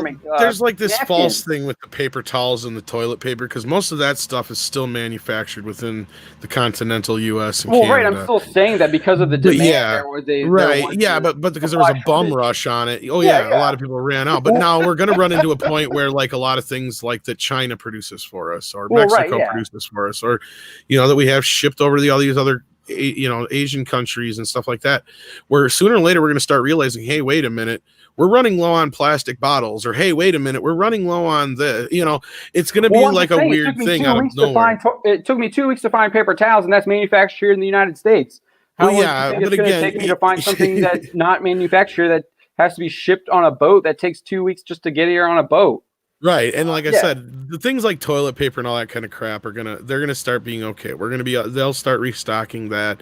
Now, like that's the bad part about like what you were saying about the masks, and things like hand sanitizer and a few other things where like emergency workers need these things. So people need to start taking those kind of precautions into consideration.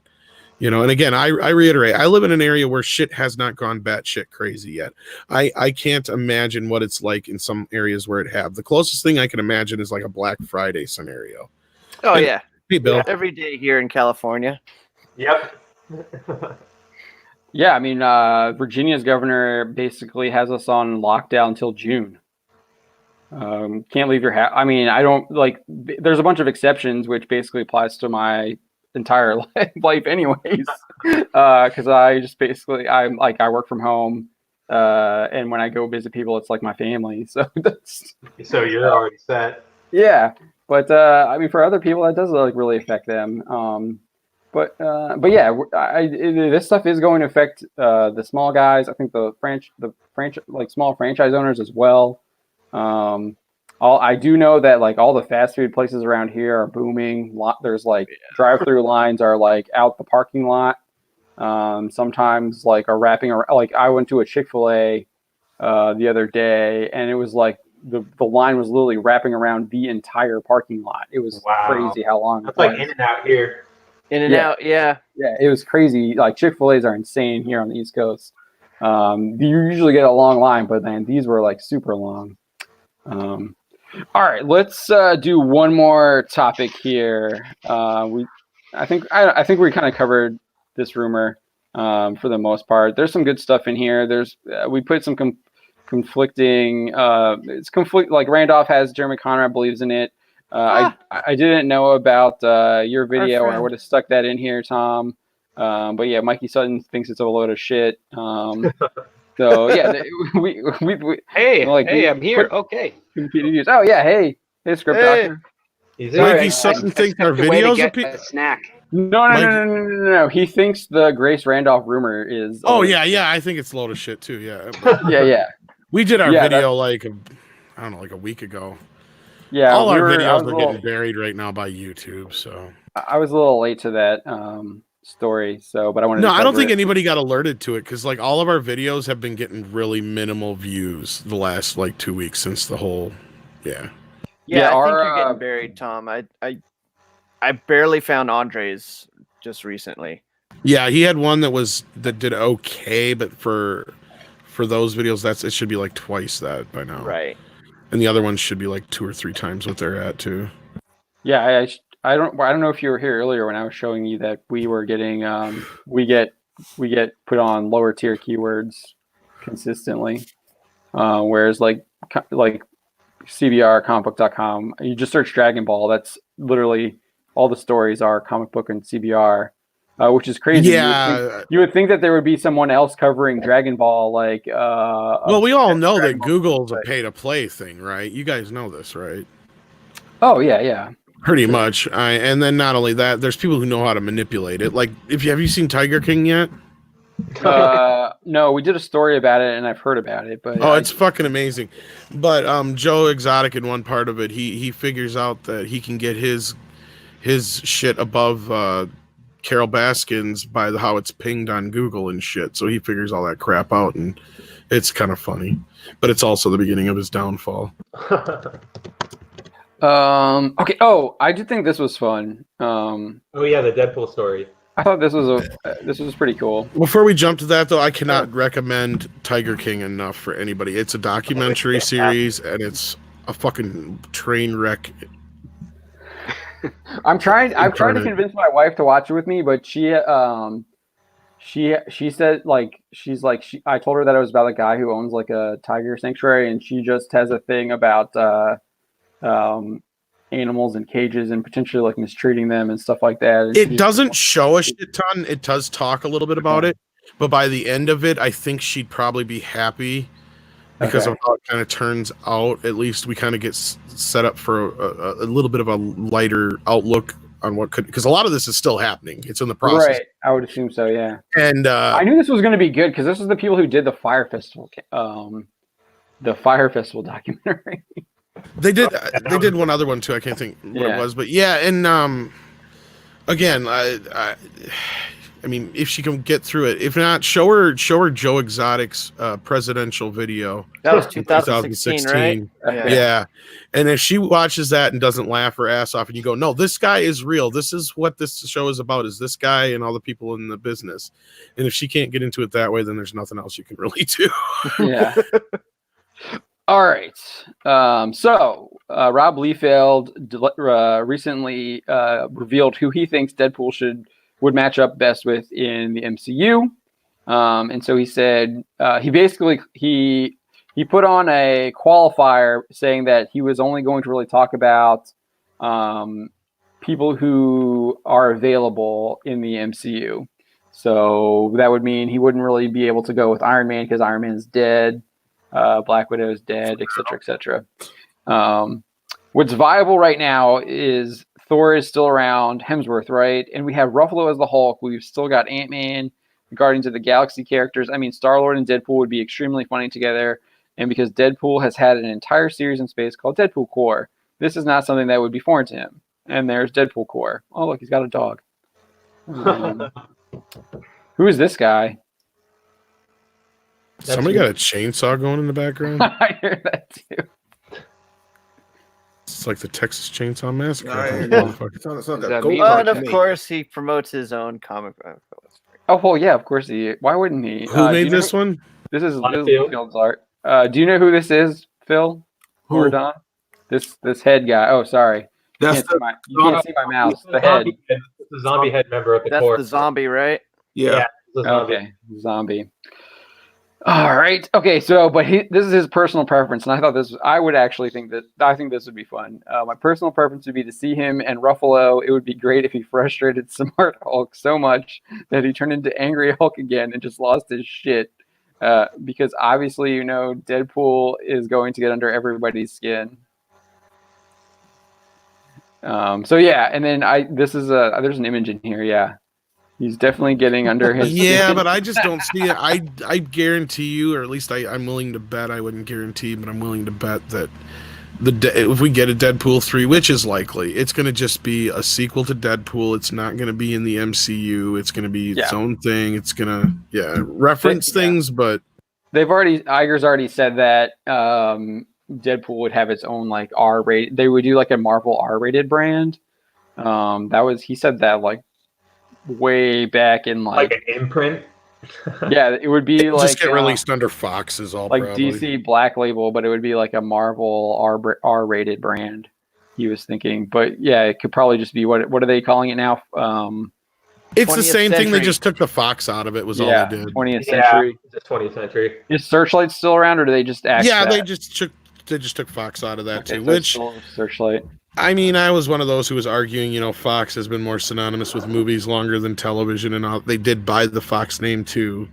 But whatever. As long as they kept the logo pretty much the same, the music the same, that's really all that matters. I think they just wanted to differentiate it from Fox Sports. Yeah, and I get it. And Fox News, I get it. But I think it was kind of petty. And I think I would have been the ones to argue that, no, y'all should change your shit because you guys have only been around for about 20, 30 years in the TV business. Yeah. Fox Movies has been around for a hell of a lot longer. So, but I think this could be. I think it could be fun seeing Deadpool with Hulk. Especially pissing off Ruffalo. Oh, I'm all for it because I love Ragnarok Hulk, and I did like Smart Hulk and Endgame. But yeah, I'd be all for it. I'd be for Deadpool being with anybody, actually. Yeah, who would you? I think with that, like, who do you guys think would be like a good team up with? Who would be your your top team up with Deadpool? Either Hulk or the Guardians. No. Don? I mean, you also have to play around with the idea of Spider-Man and Deadpool together. Yeah, Spider-Man. I was going to bring up Spider-Man. Giveaway. You do get the added advantage, Kind of but a they would kid, never though. they would never make an R-rated Spider-Man movie. Kids still. They would not, but they could do something that was done quite cleverly with, I think Paul Dini did it in a Spider-Man cartoon where Deadpool is in the cartoon. He's like, I can't say all the words I want to say, so instead of, I have to say unalive people instead of kill them. Yeah, we've joked about that before, about how you could kind of meld him into a PG-13 movie, but I'd hate to see Deadpool's movies be PG-13. I don't mind him cameoing, and then all of a sudden you hear a bleep, and he's like, where the fuck is that coming from? And every time he swears it's a bleep. And then Captain America's like, language or whatever or something. He's like, oh yeah, PG-13 Disney. Oh, yeah, I forgot. right. Something like that, and then just keep going, but no, I don't want to, I want R-rated Deadpool. Phil. Yep. Who would you want to see Deadpool with? If Captain America's still alive, Captain America. So past that, I don't know. He is language. Yeah, old Captain America. Yeah, that's great. That would be pretty good. Old Cap. Yeah. Deadpool Actually, and those Old two Man would Cap. probably get along pretty good.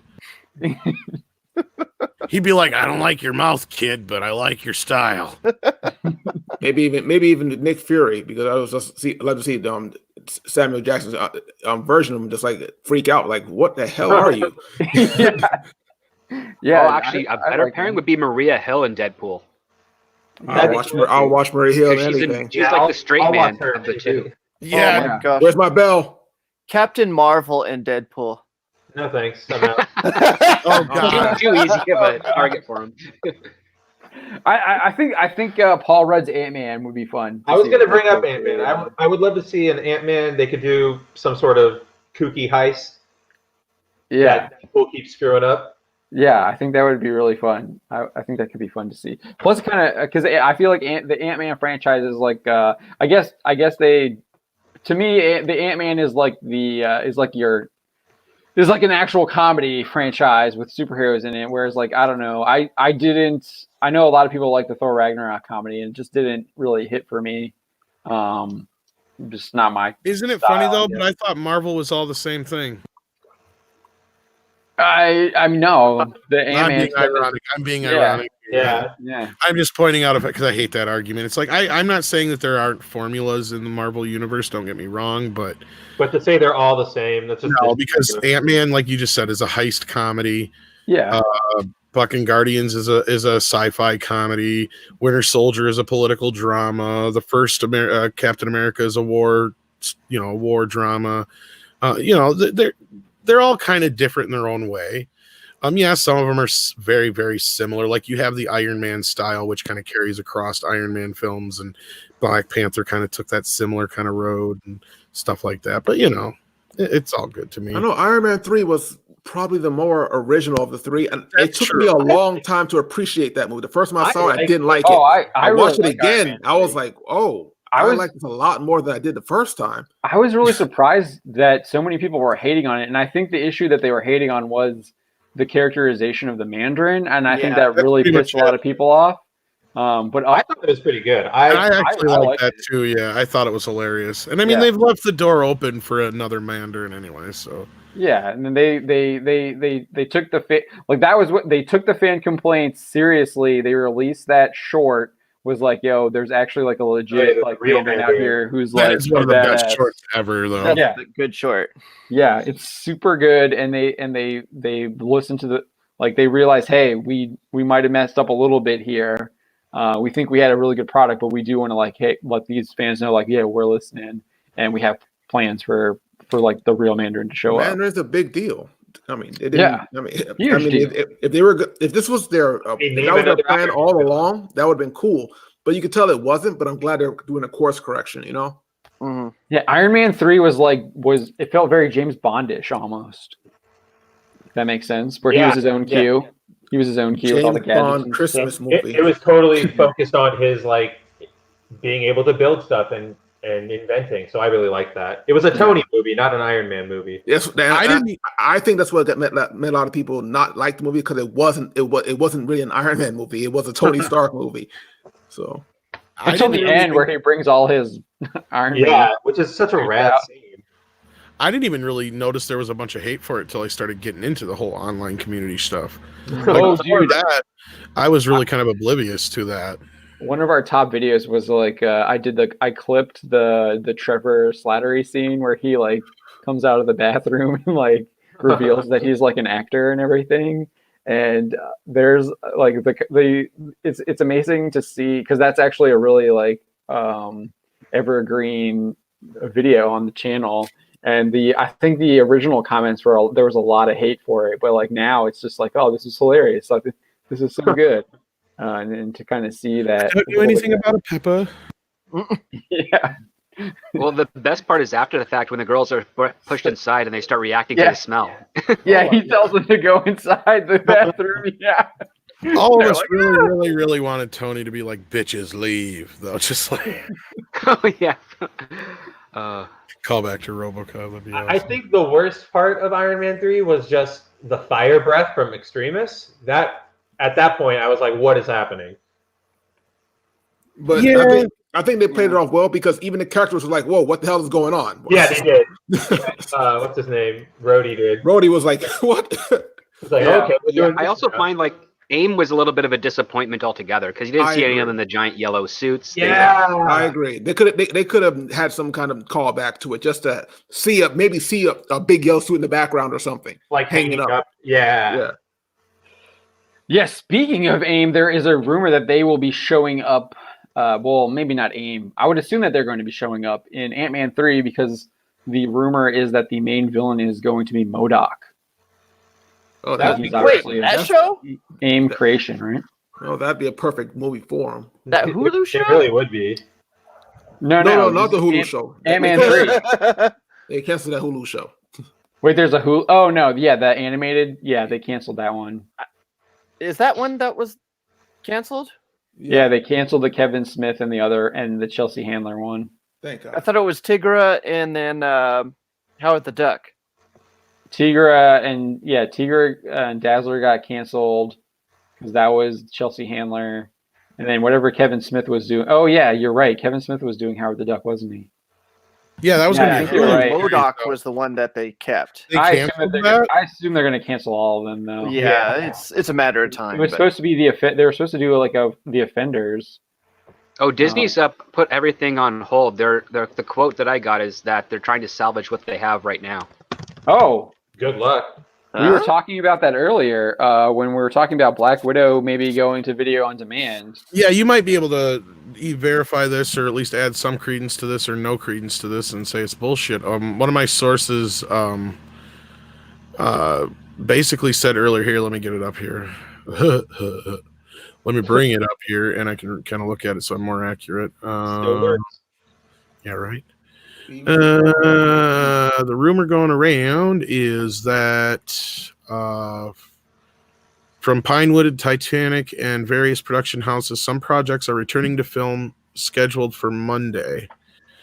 They're going to be like on Skeleton Cruise. Yeah, I assume so. Or hope so, rather.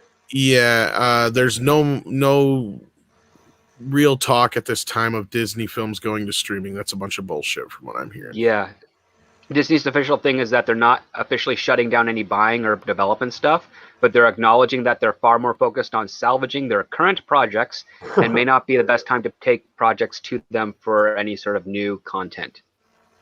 What does it mean when they're trying to salvage their current projects? What is that? Can you elaborate on what? I would you suspect interpret it has to do with their 2020 slate, because almost every single production company is pushed back their 2020 slate. So it's Right, like everything I that was they're working saying, on yeah. now is going to be coming out late this year or early next year. And at the same time, because they're not able to do any actual production side of things, they're working on development for what's 2021 is going to be. So.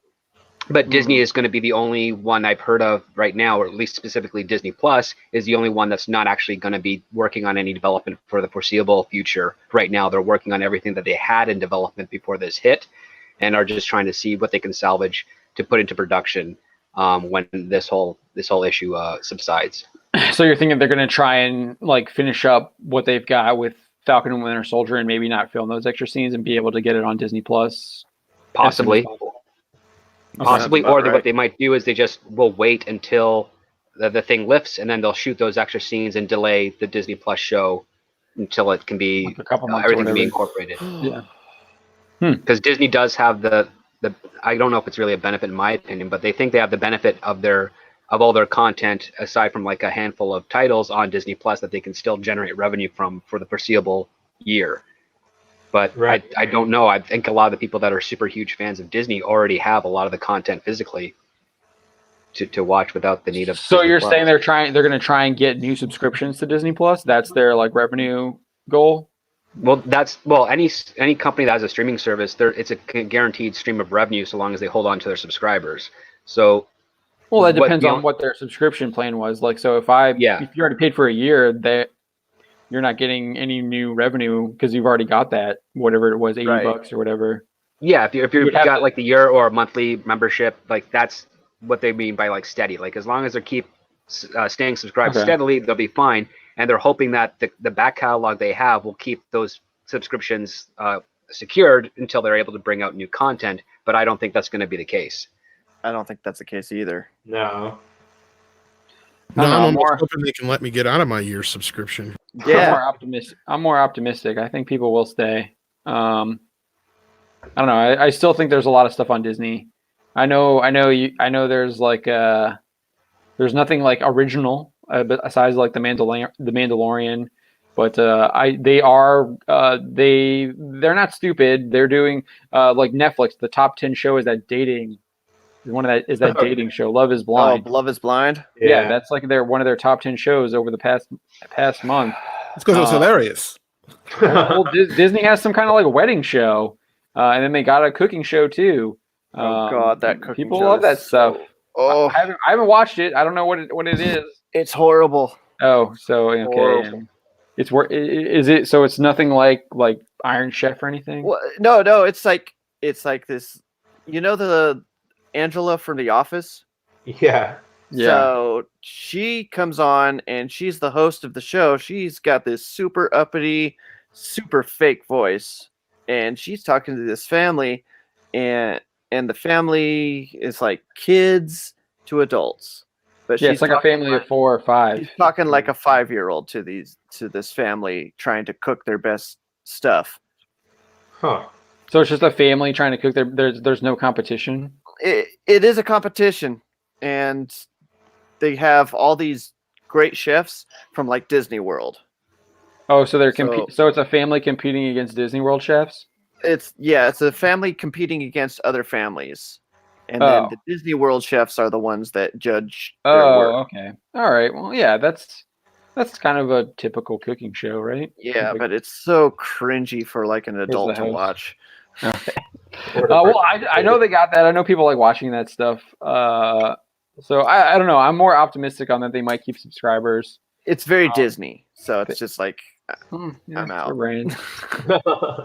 I mean, they what did they say? They reported they had 25 million, and that was without the free Verizon people, I think Iger said. So yeah, I don't know. I'm a little more optimistic that people will continue with that.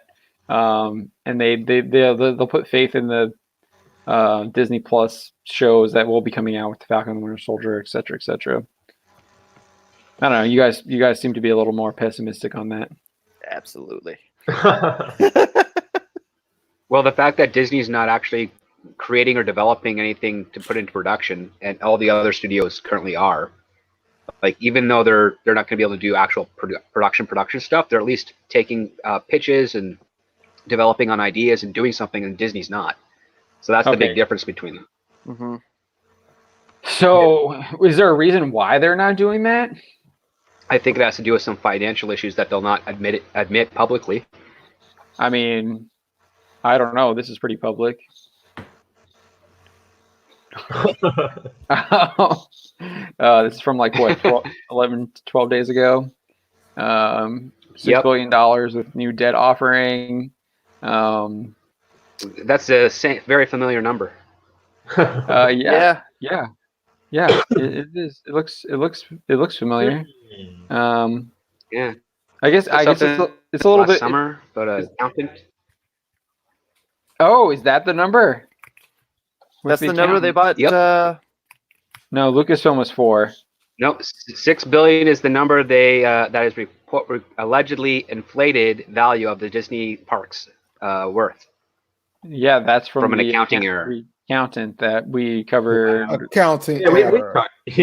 Cool. Yeah, that they're being investigated by the SEC. Yep. Yeah. I thought there was. I thought it was also the price they paid for Fox. No, Fox that was like 80-something billion. Fox was more of a merger too. It was more of a merger because I guess they technically acquired it, but it was similar. I guess it was they paid it off in stock, didn't they? Because what's his name and his family got like a Fox ton of out stock. for $71.3 billion. Yeah, but they gave what's his name all the Murdoch family all those stocks, right? In Disney stocks. Something, I think so. Yeah, because they did the same thing with Lucas. He got paid in stocks, Disney stock. Jokes on them. Nano Reaper says it's not just the $6 billion from the U.S. He's saying it's 1.3 from Canada as well. Any Canadians can speak to that? Script Doctor is Canadian. Oh, I don't know of any Disney parks in Canada. I'm not seeing anything about 1.3. There's a trillion there. Well, that's the recovery plan. Oh. They're talking about getting funding from the government. From us. No. Yeah, no. Yeah. So I mean, that's with pretty you. public. No. So are you saying, Script Doctor, it's even worse, even with this $6 billion? Oh, I suspect it's they're worse looking- because they still haven't made any money off of Disney Star Wars yet.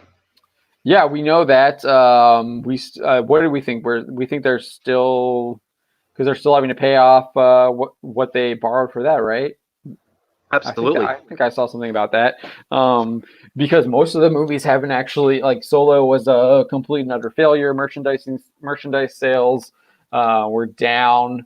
We know that. So they've admitted that. There aren't really any Star Wars collection toys for this Disney sequel trilogy compared to any of the previous stuff. No one's buying any of that stuff, especially comparing it to Frozen. I see way more Frozen toys and accessories. And then they dropped the ball on the Baby Yoda stuff, so that's... Yeah. Covered it and his team got nuked. Wait, what happened?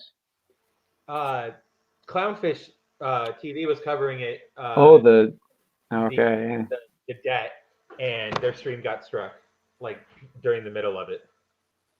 Oh, they got demonetized or what? They got taken off. Like we did. Do you remember last year when we were doing a live stream on Captain Marvel and we got struck down right in the middle of it live?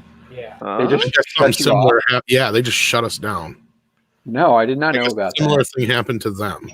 Oh my gosh! They had a round table, like 6 different creators and insiders and whatnot, and there's a lot of rumors. Peter Cementi was on there. Out there about who could be responsible or a group that could be responsible, but I'm not going to comment because I don't know and I don't get into that kind of stuff. But I just think it's low. Our situation was a situation we were able to get out of easily. I don't know theirs, so I can't speak to it. But being in their shoes, it's shitty. It's real shitty. Because you feel like at first you're powerless, you don't know what you can do, and then once you start realizing what happened and generally who's to blame for such a thing, it's always, oh, it was an accident bullshit. Yeah, that is. I mean, I know we've Facebook like took our entire page down last Really? year. Yeah, they deleted our entire page. Oh, that's right. No, I kind of vaguely remember that. Yeah. So yeah, I mean, this is. I mean, we showed you all. I mean, and we talked about this earlier. That's purely my theory, but I think I provided some evidence that backs that theory up. That we're definitely being put on lower tier keywords, so people won't see our content as much. Well, let's step it up. Let's get canceled. Hey. Let's get banned. I mean, we did. Our entire Facebook page got deleted. The entire Facebook page got deleted. We did get banned. Let's get our YouTube page shut down. And I think the only reason I do think the only reason why that was put back up is because we went public with it, and I think they got contacted by some way bigger news publications than us that was going to really put a spotlight on them. And then all of a sudden our page was back up. I mean, that could have been cool for us. Yeah. I mean, yeah. We were very transparent about what was happening. I posted screenshots of all of the emails that we were receiving from the Facebook guy and everything. It's all there. You can still read it. It's not being taken down anytime soon. But yeah, no. So I mean, that stuff is like legit. People do take you down. We've covered this. Amazon does it to publishers. Sometimes it's like rogue employees that have an axe to grind, or someone's got a friend that asks them to do a favor to just see what they can get away with. I'm gonna have to reach out to Clownfish to see what's going on there. Might be something we might be interested in covering. Definitely screwed through their cruise line. Nano Reaper's talking about the cruises. All cruises are pretty much screwed right now. The U.S. stopped letting them dock. Oh, we got one of our top fans here in the chat, PJ Orville Nation. How are you doing, Nation? How's it going? Yeah, we're still going a little late tonight. I think we might be wrapping it up, but always good to see Orville Nation in the chat. Good to see you. How are you doing tonight, PJ? You're up late. You're up way late, or I guess it's early there where you are at. Wait, if he's in California, then yeah, it's early. No. He is. I'm not really going to say where he's at. I don't know if he's to say. I'll say where I'm at. I'm in California, everybody. Yeah, I'm in Virginia. I'm not going to say where Orville Nation is. He can say that himself if he wants to. But yeah, hopefully it's. I guess it's morning there now. I think. Yeah. Good morning, PJ. With that, now the down. Yeah, I guess there's still a lot of things happening in the morning. But I think we're kind of winding up. I think this was one of our best streams. Had a lot of fun. Talked about a lot of different things. Covered a lot of different stuff. Oh, we didn't even talk about the good news. We did. I guess we did. Well, let's do that. We'll do that. We'll do that for our California guy. You're talking about the Kang rumor, right? Yeah. Okay. All right. Well, I'm not even sure it's a rumor. I think it's more like speculation, because the rumor is more of a riddle. Thanks. First off, I hate Atlanta. Atlanta filming. I hate them. Well, they have their Twitter on lock. It looks like they don't let people see it. They restrict who sees it. That's what that little lock means. That's the only way. So that actually is more effective than blocking people, because if you actually put the lock on it, that means I can't just go on to like random. I just can't just go to like twitter.com and search your handle and see what you're tweeting, which gets around a block easy. For this, you actually have to like probably have a dummy account, and hopefully they accept you. And they probably, if they're smart, they just only accept people they know. But I don't know. Yeah. Anyways, this person, I'll let you take the lead on this, Don. Go ahead. So Atlanta filming, they brought us some of the some of the stuff for Falcon and the Winter Soldier. You can see some of our stories on that. Also on the website. Atlanta Filming put out another riddle, and they talked about must see Not as good as our Riddler riddles. Riddler. We still have a bunch of those. I do some of them do it occasionally. Yeah. But yeah, sorry. But yeah, they say what does Must See Thursday and Fox's X-Men series have in common? They both starred. Oh, they spell horribly. Starred actors and actresses and then their grammar's horrible. Who are villains in upcoming Marvel shows? I did a video on this as well, and yeah, I got it. I think it's in here. Yeah, it's down here. Yeah. Yeah. All right. Well, yeah. So, yeah, explain to them what is Must See Thursday. I had to look up what this was because I didn't remember it. Because this is not Must See Thursday isn't the actual slogan. It's Must See TV, which primarily was their Thursday lineup. Oh, yeah. And that was for NBC and their sitcoms. So yeah, they're confusing that with Thank God It's, which is ABC's. TGIF. Yeah, TGIF. Yeah. Yeah. So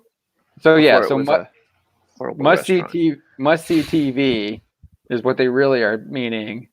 Mm-hmm. And not Must See Thursday doesn't exist. It just happens to be Must See TV was primarily promoted for their Thursday lineup for NBC. So it sounds very confusing. It is. They deleted the tweet. Yeah, they deleted it, but someone on Reddit captured it like immediately. So the internet is forever. Yes. All right, so that is their riddle. And so people on the Marvel Studios spoiler subreddit, and I think you kind of agree with them, Don, right? Yeah, I agree with them. 100%. You buy into the speculation that they're talking about this man, Kelsey Grammer. Kelsey. You played Beast. Yeah. The best Beast. The best Beast is the worst film. Such a shame. Yes, very much totally true. It was a perfect casting for him. Yes, his Beast was amazing. The actual character design was freaking fantastic. The movie was trash. Yeah. It's amazing how that character design was so good, and then they butchered it in the that's like the one bad thing with First Class is the Beast character design is trash. Yeah, they made it more like a dog. I had a weird experience with that movie. Me and my best friend went to go watch it, and the theater was packed. It was so uninteresting. We were talking during it, and the AC broke. You're talking about Last Stand or First Class? Last Stand. X3. Okay, yeah. Yeah. I got to check out, fellas. So I'm just going to say, take care, everybody. All right. Thanks for joining us, Tom.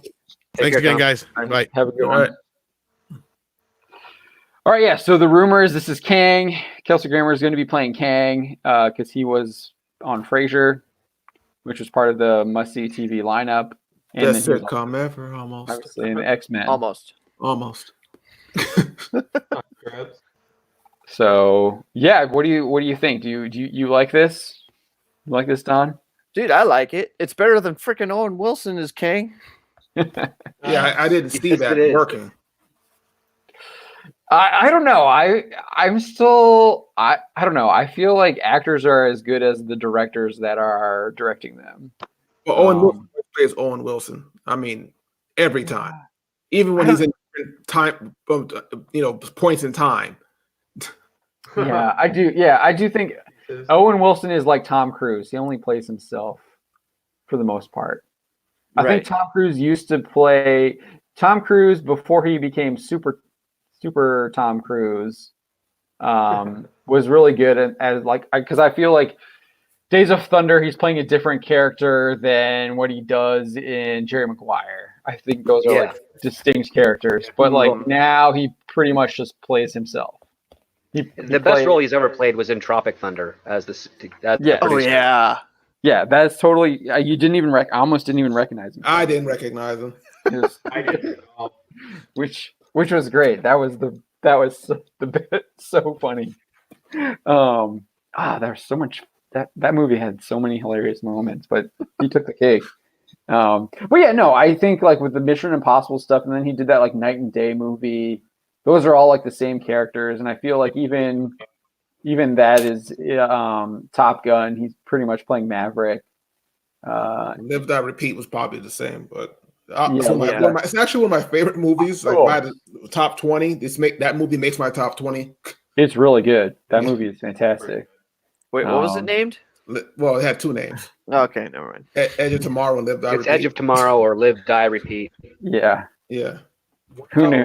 What did they end up actually going with at the end? I think Edge of Tomorrow is what they chose at the end, right? My digital thing says Live Die Repeat.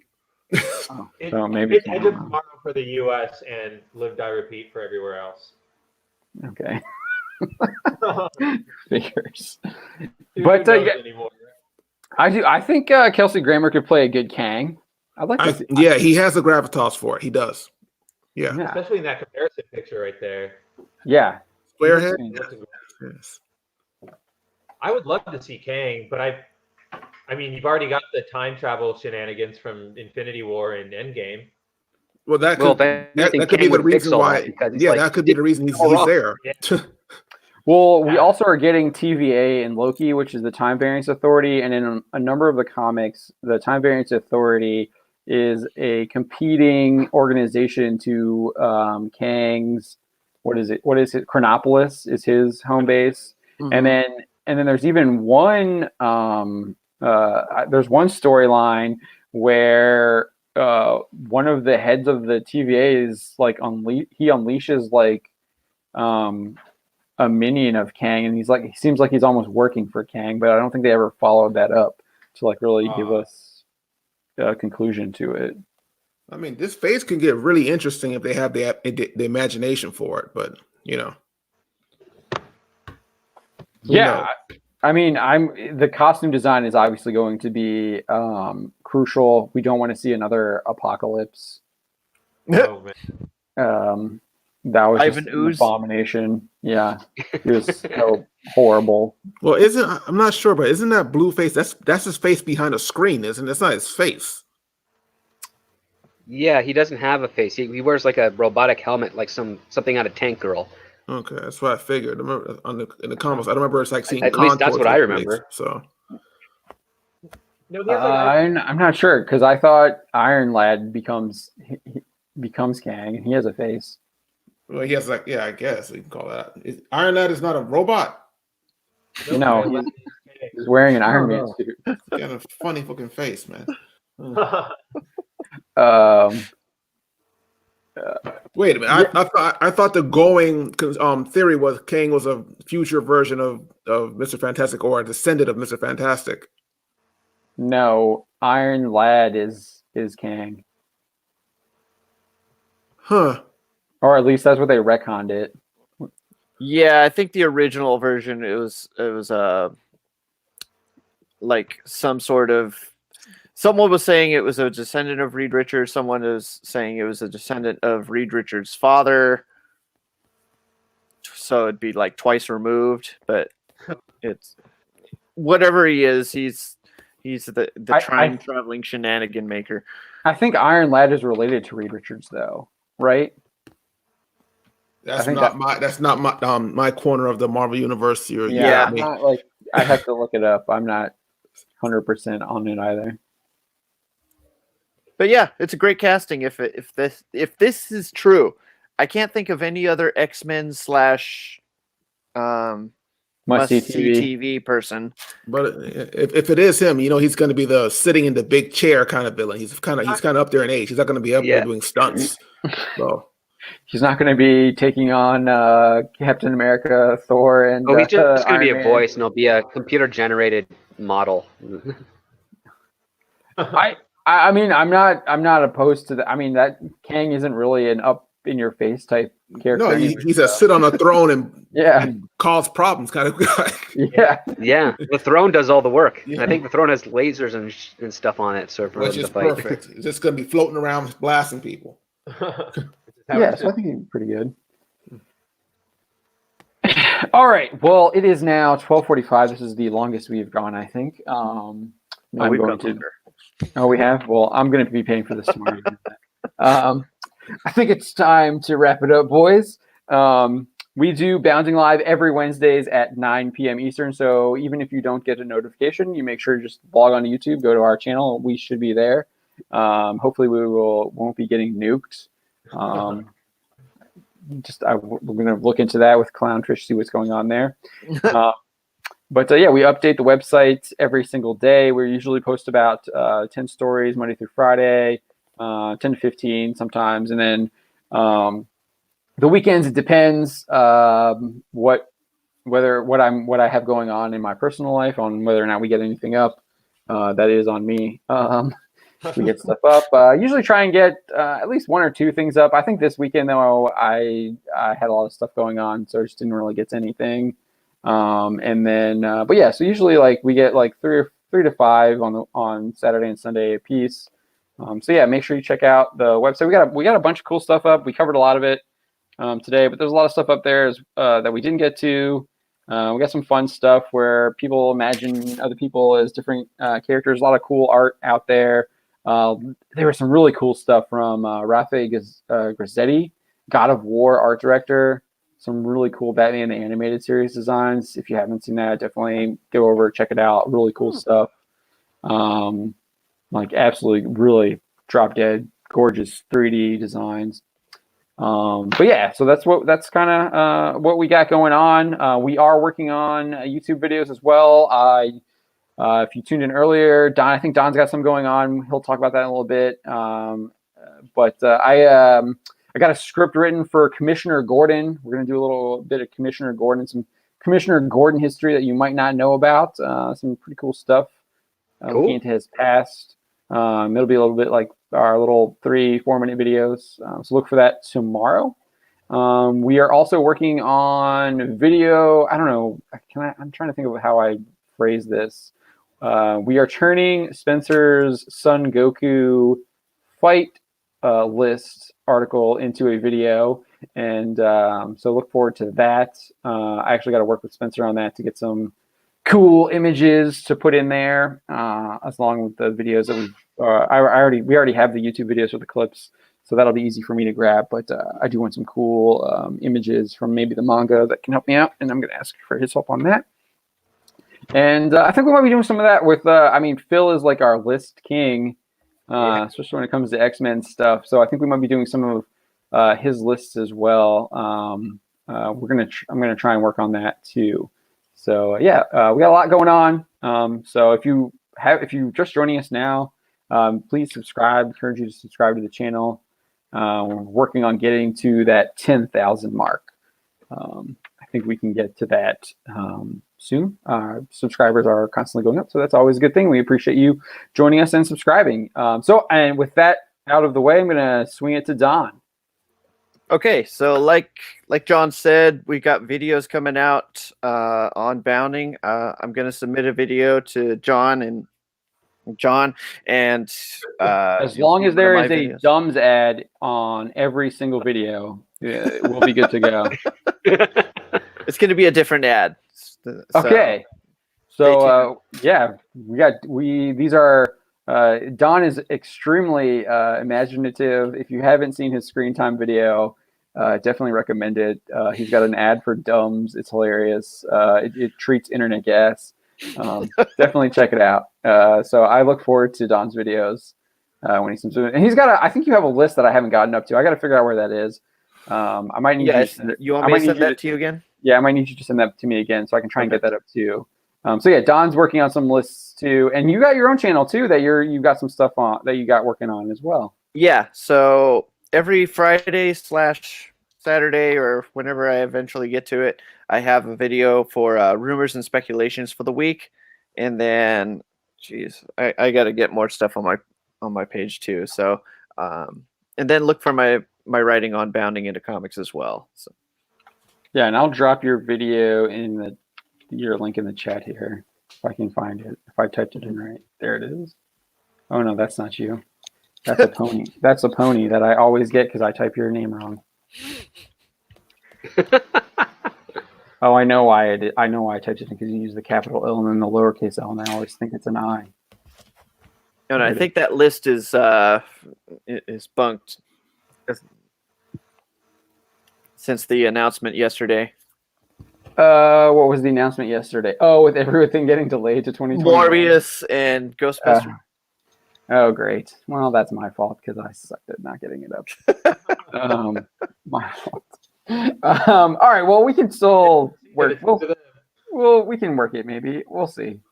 I think people will be generous with us. All right. Anything else? No, that's it. That's it. Okay, Phil, you're up. Well, always same old. Working on different articles for the site. I'll probably have 2 more up before the end of the week if all goes according to plan. You can find me on Twitter anytime to talk. I don't argue, so don't really try, please. You can also follow me on and my other company on SRI_magazine. Magazine. It's car specialty stuff right now. Again, moving kind of slow, but hopefully we get back up to running at full speed. Yeah, Phil had a really good story up today. Star Trek actors in Gargoyles, really interesting stuff. Yeah, you check it out. It's pretty cool stuff. Gargoyles, it's always good. Yeah. All right, Script Doctor.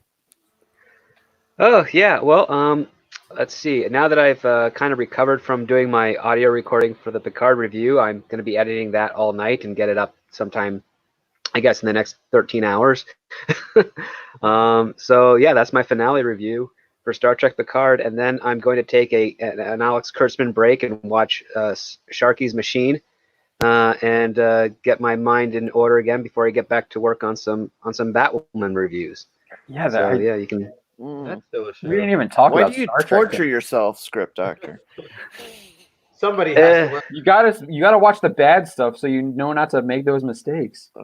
Pretty much, yeah. I mean, sometimes you just brainstorm and you think you have a great idea, and then you watch a television show that uses that idea and completely exposes how terrible it is, and you're like, well, at least I saved myself some time there. Yeah, we didn't even talk about Star Trek. I mean, I heard that ending was horrible. They did some It really is. ridiculously idiotic crap with Picard. All I heard was X3. Oh Lord. Oh gosh, yeah. All right, well, we won't get into those spoilers, but yeah, I'm sure. Check out your review because I'm sure you will be talking about it, right, Script Doctor? Yeah, it's about a half hour long. Okay, yeah, there you go. All right, Spencer, you're up. You can check out my writing on Bounding into Comics. We've been doing some pretty cool anime-related stuff. I just put up a review of Tower of Gods, which is really, really good so far, so check it out. And yeah, it's behind a paywall, though, which sucks. Oh, man.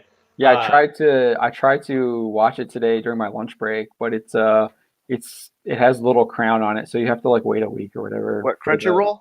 Yeah, it's on Crunchyroll. If you're not subscribed, I think you have to wait a week.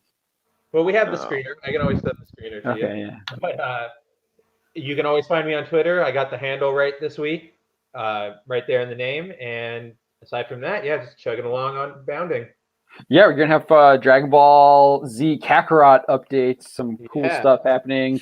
I know I'm waiting for the DLC. I got to a point where I don't think I can. I probably can progress, but I don't. It would be really difficult because I think the bosses are like level 200 and I'm like 150. Yeah. Oh, I beat the entire game and the epilogue. That game was awesome. It's so good.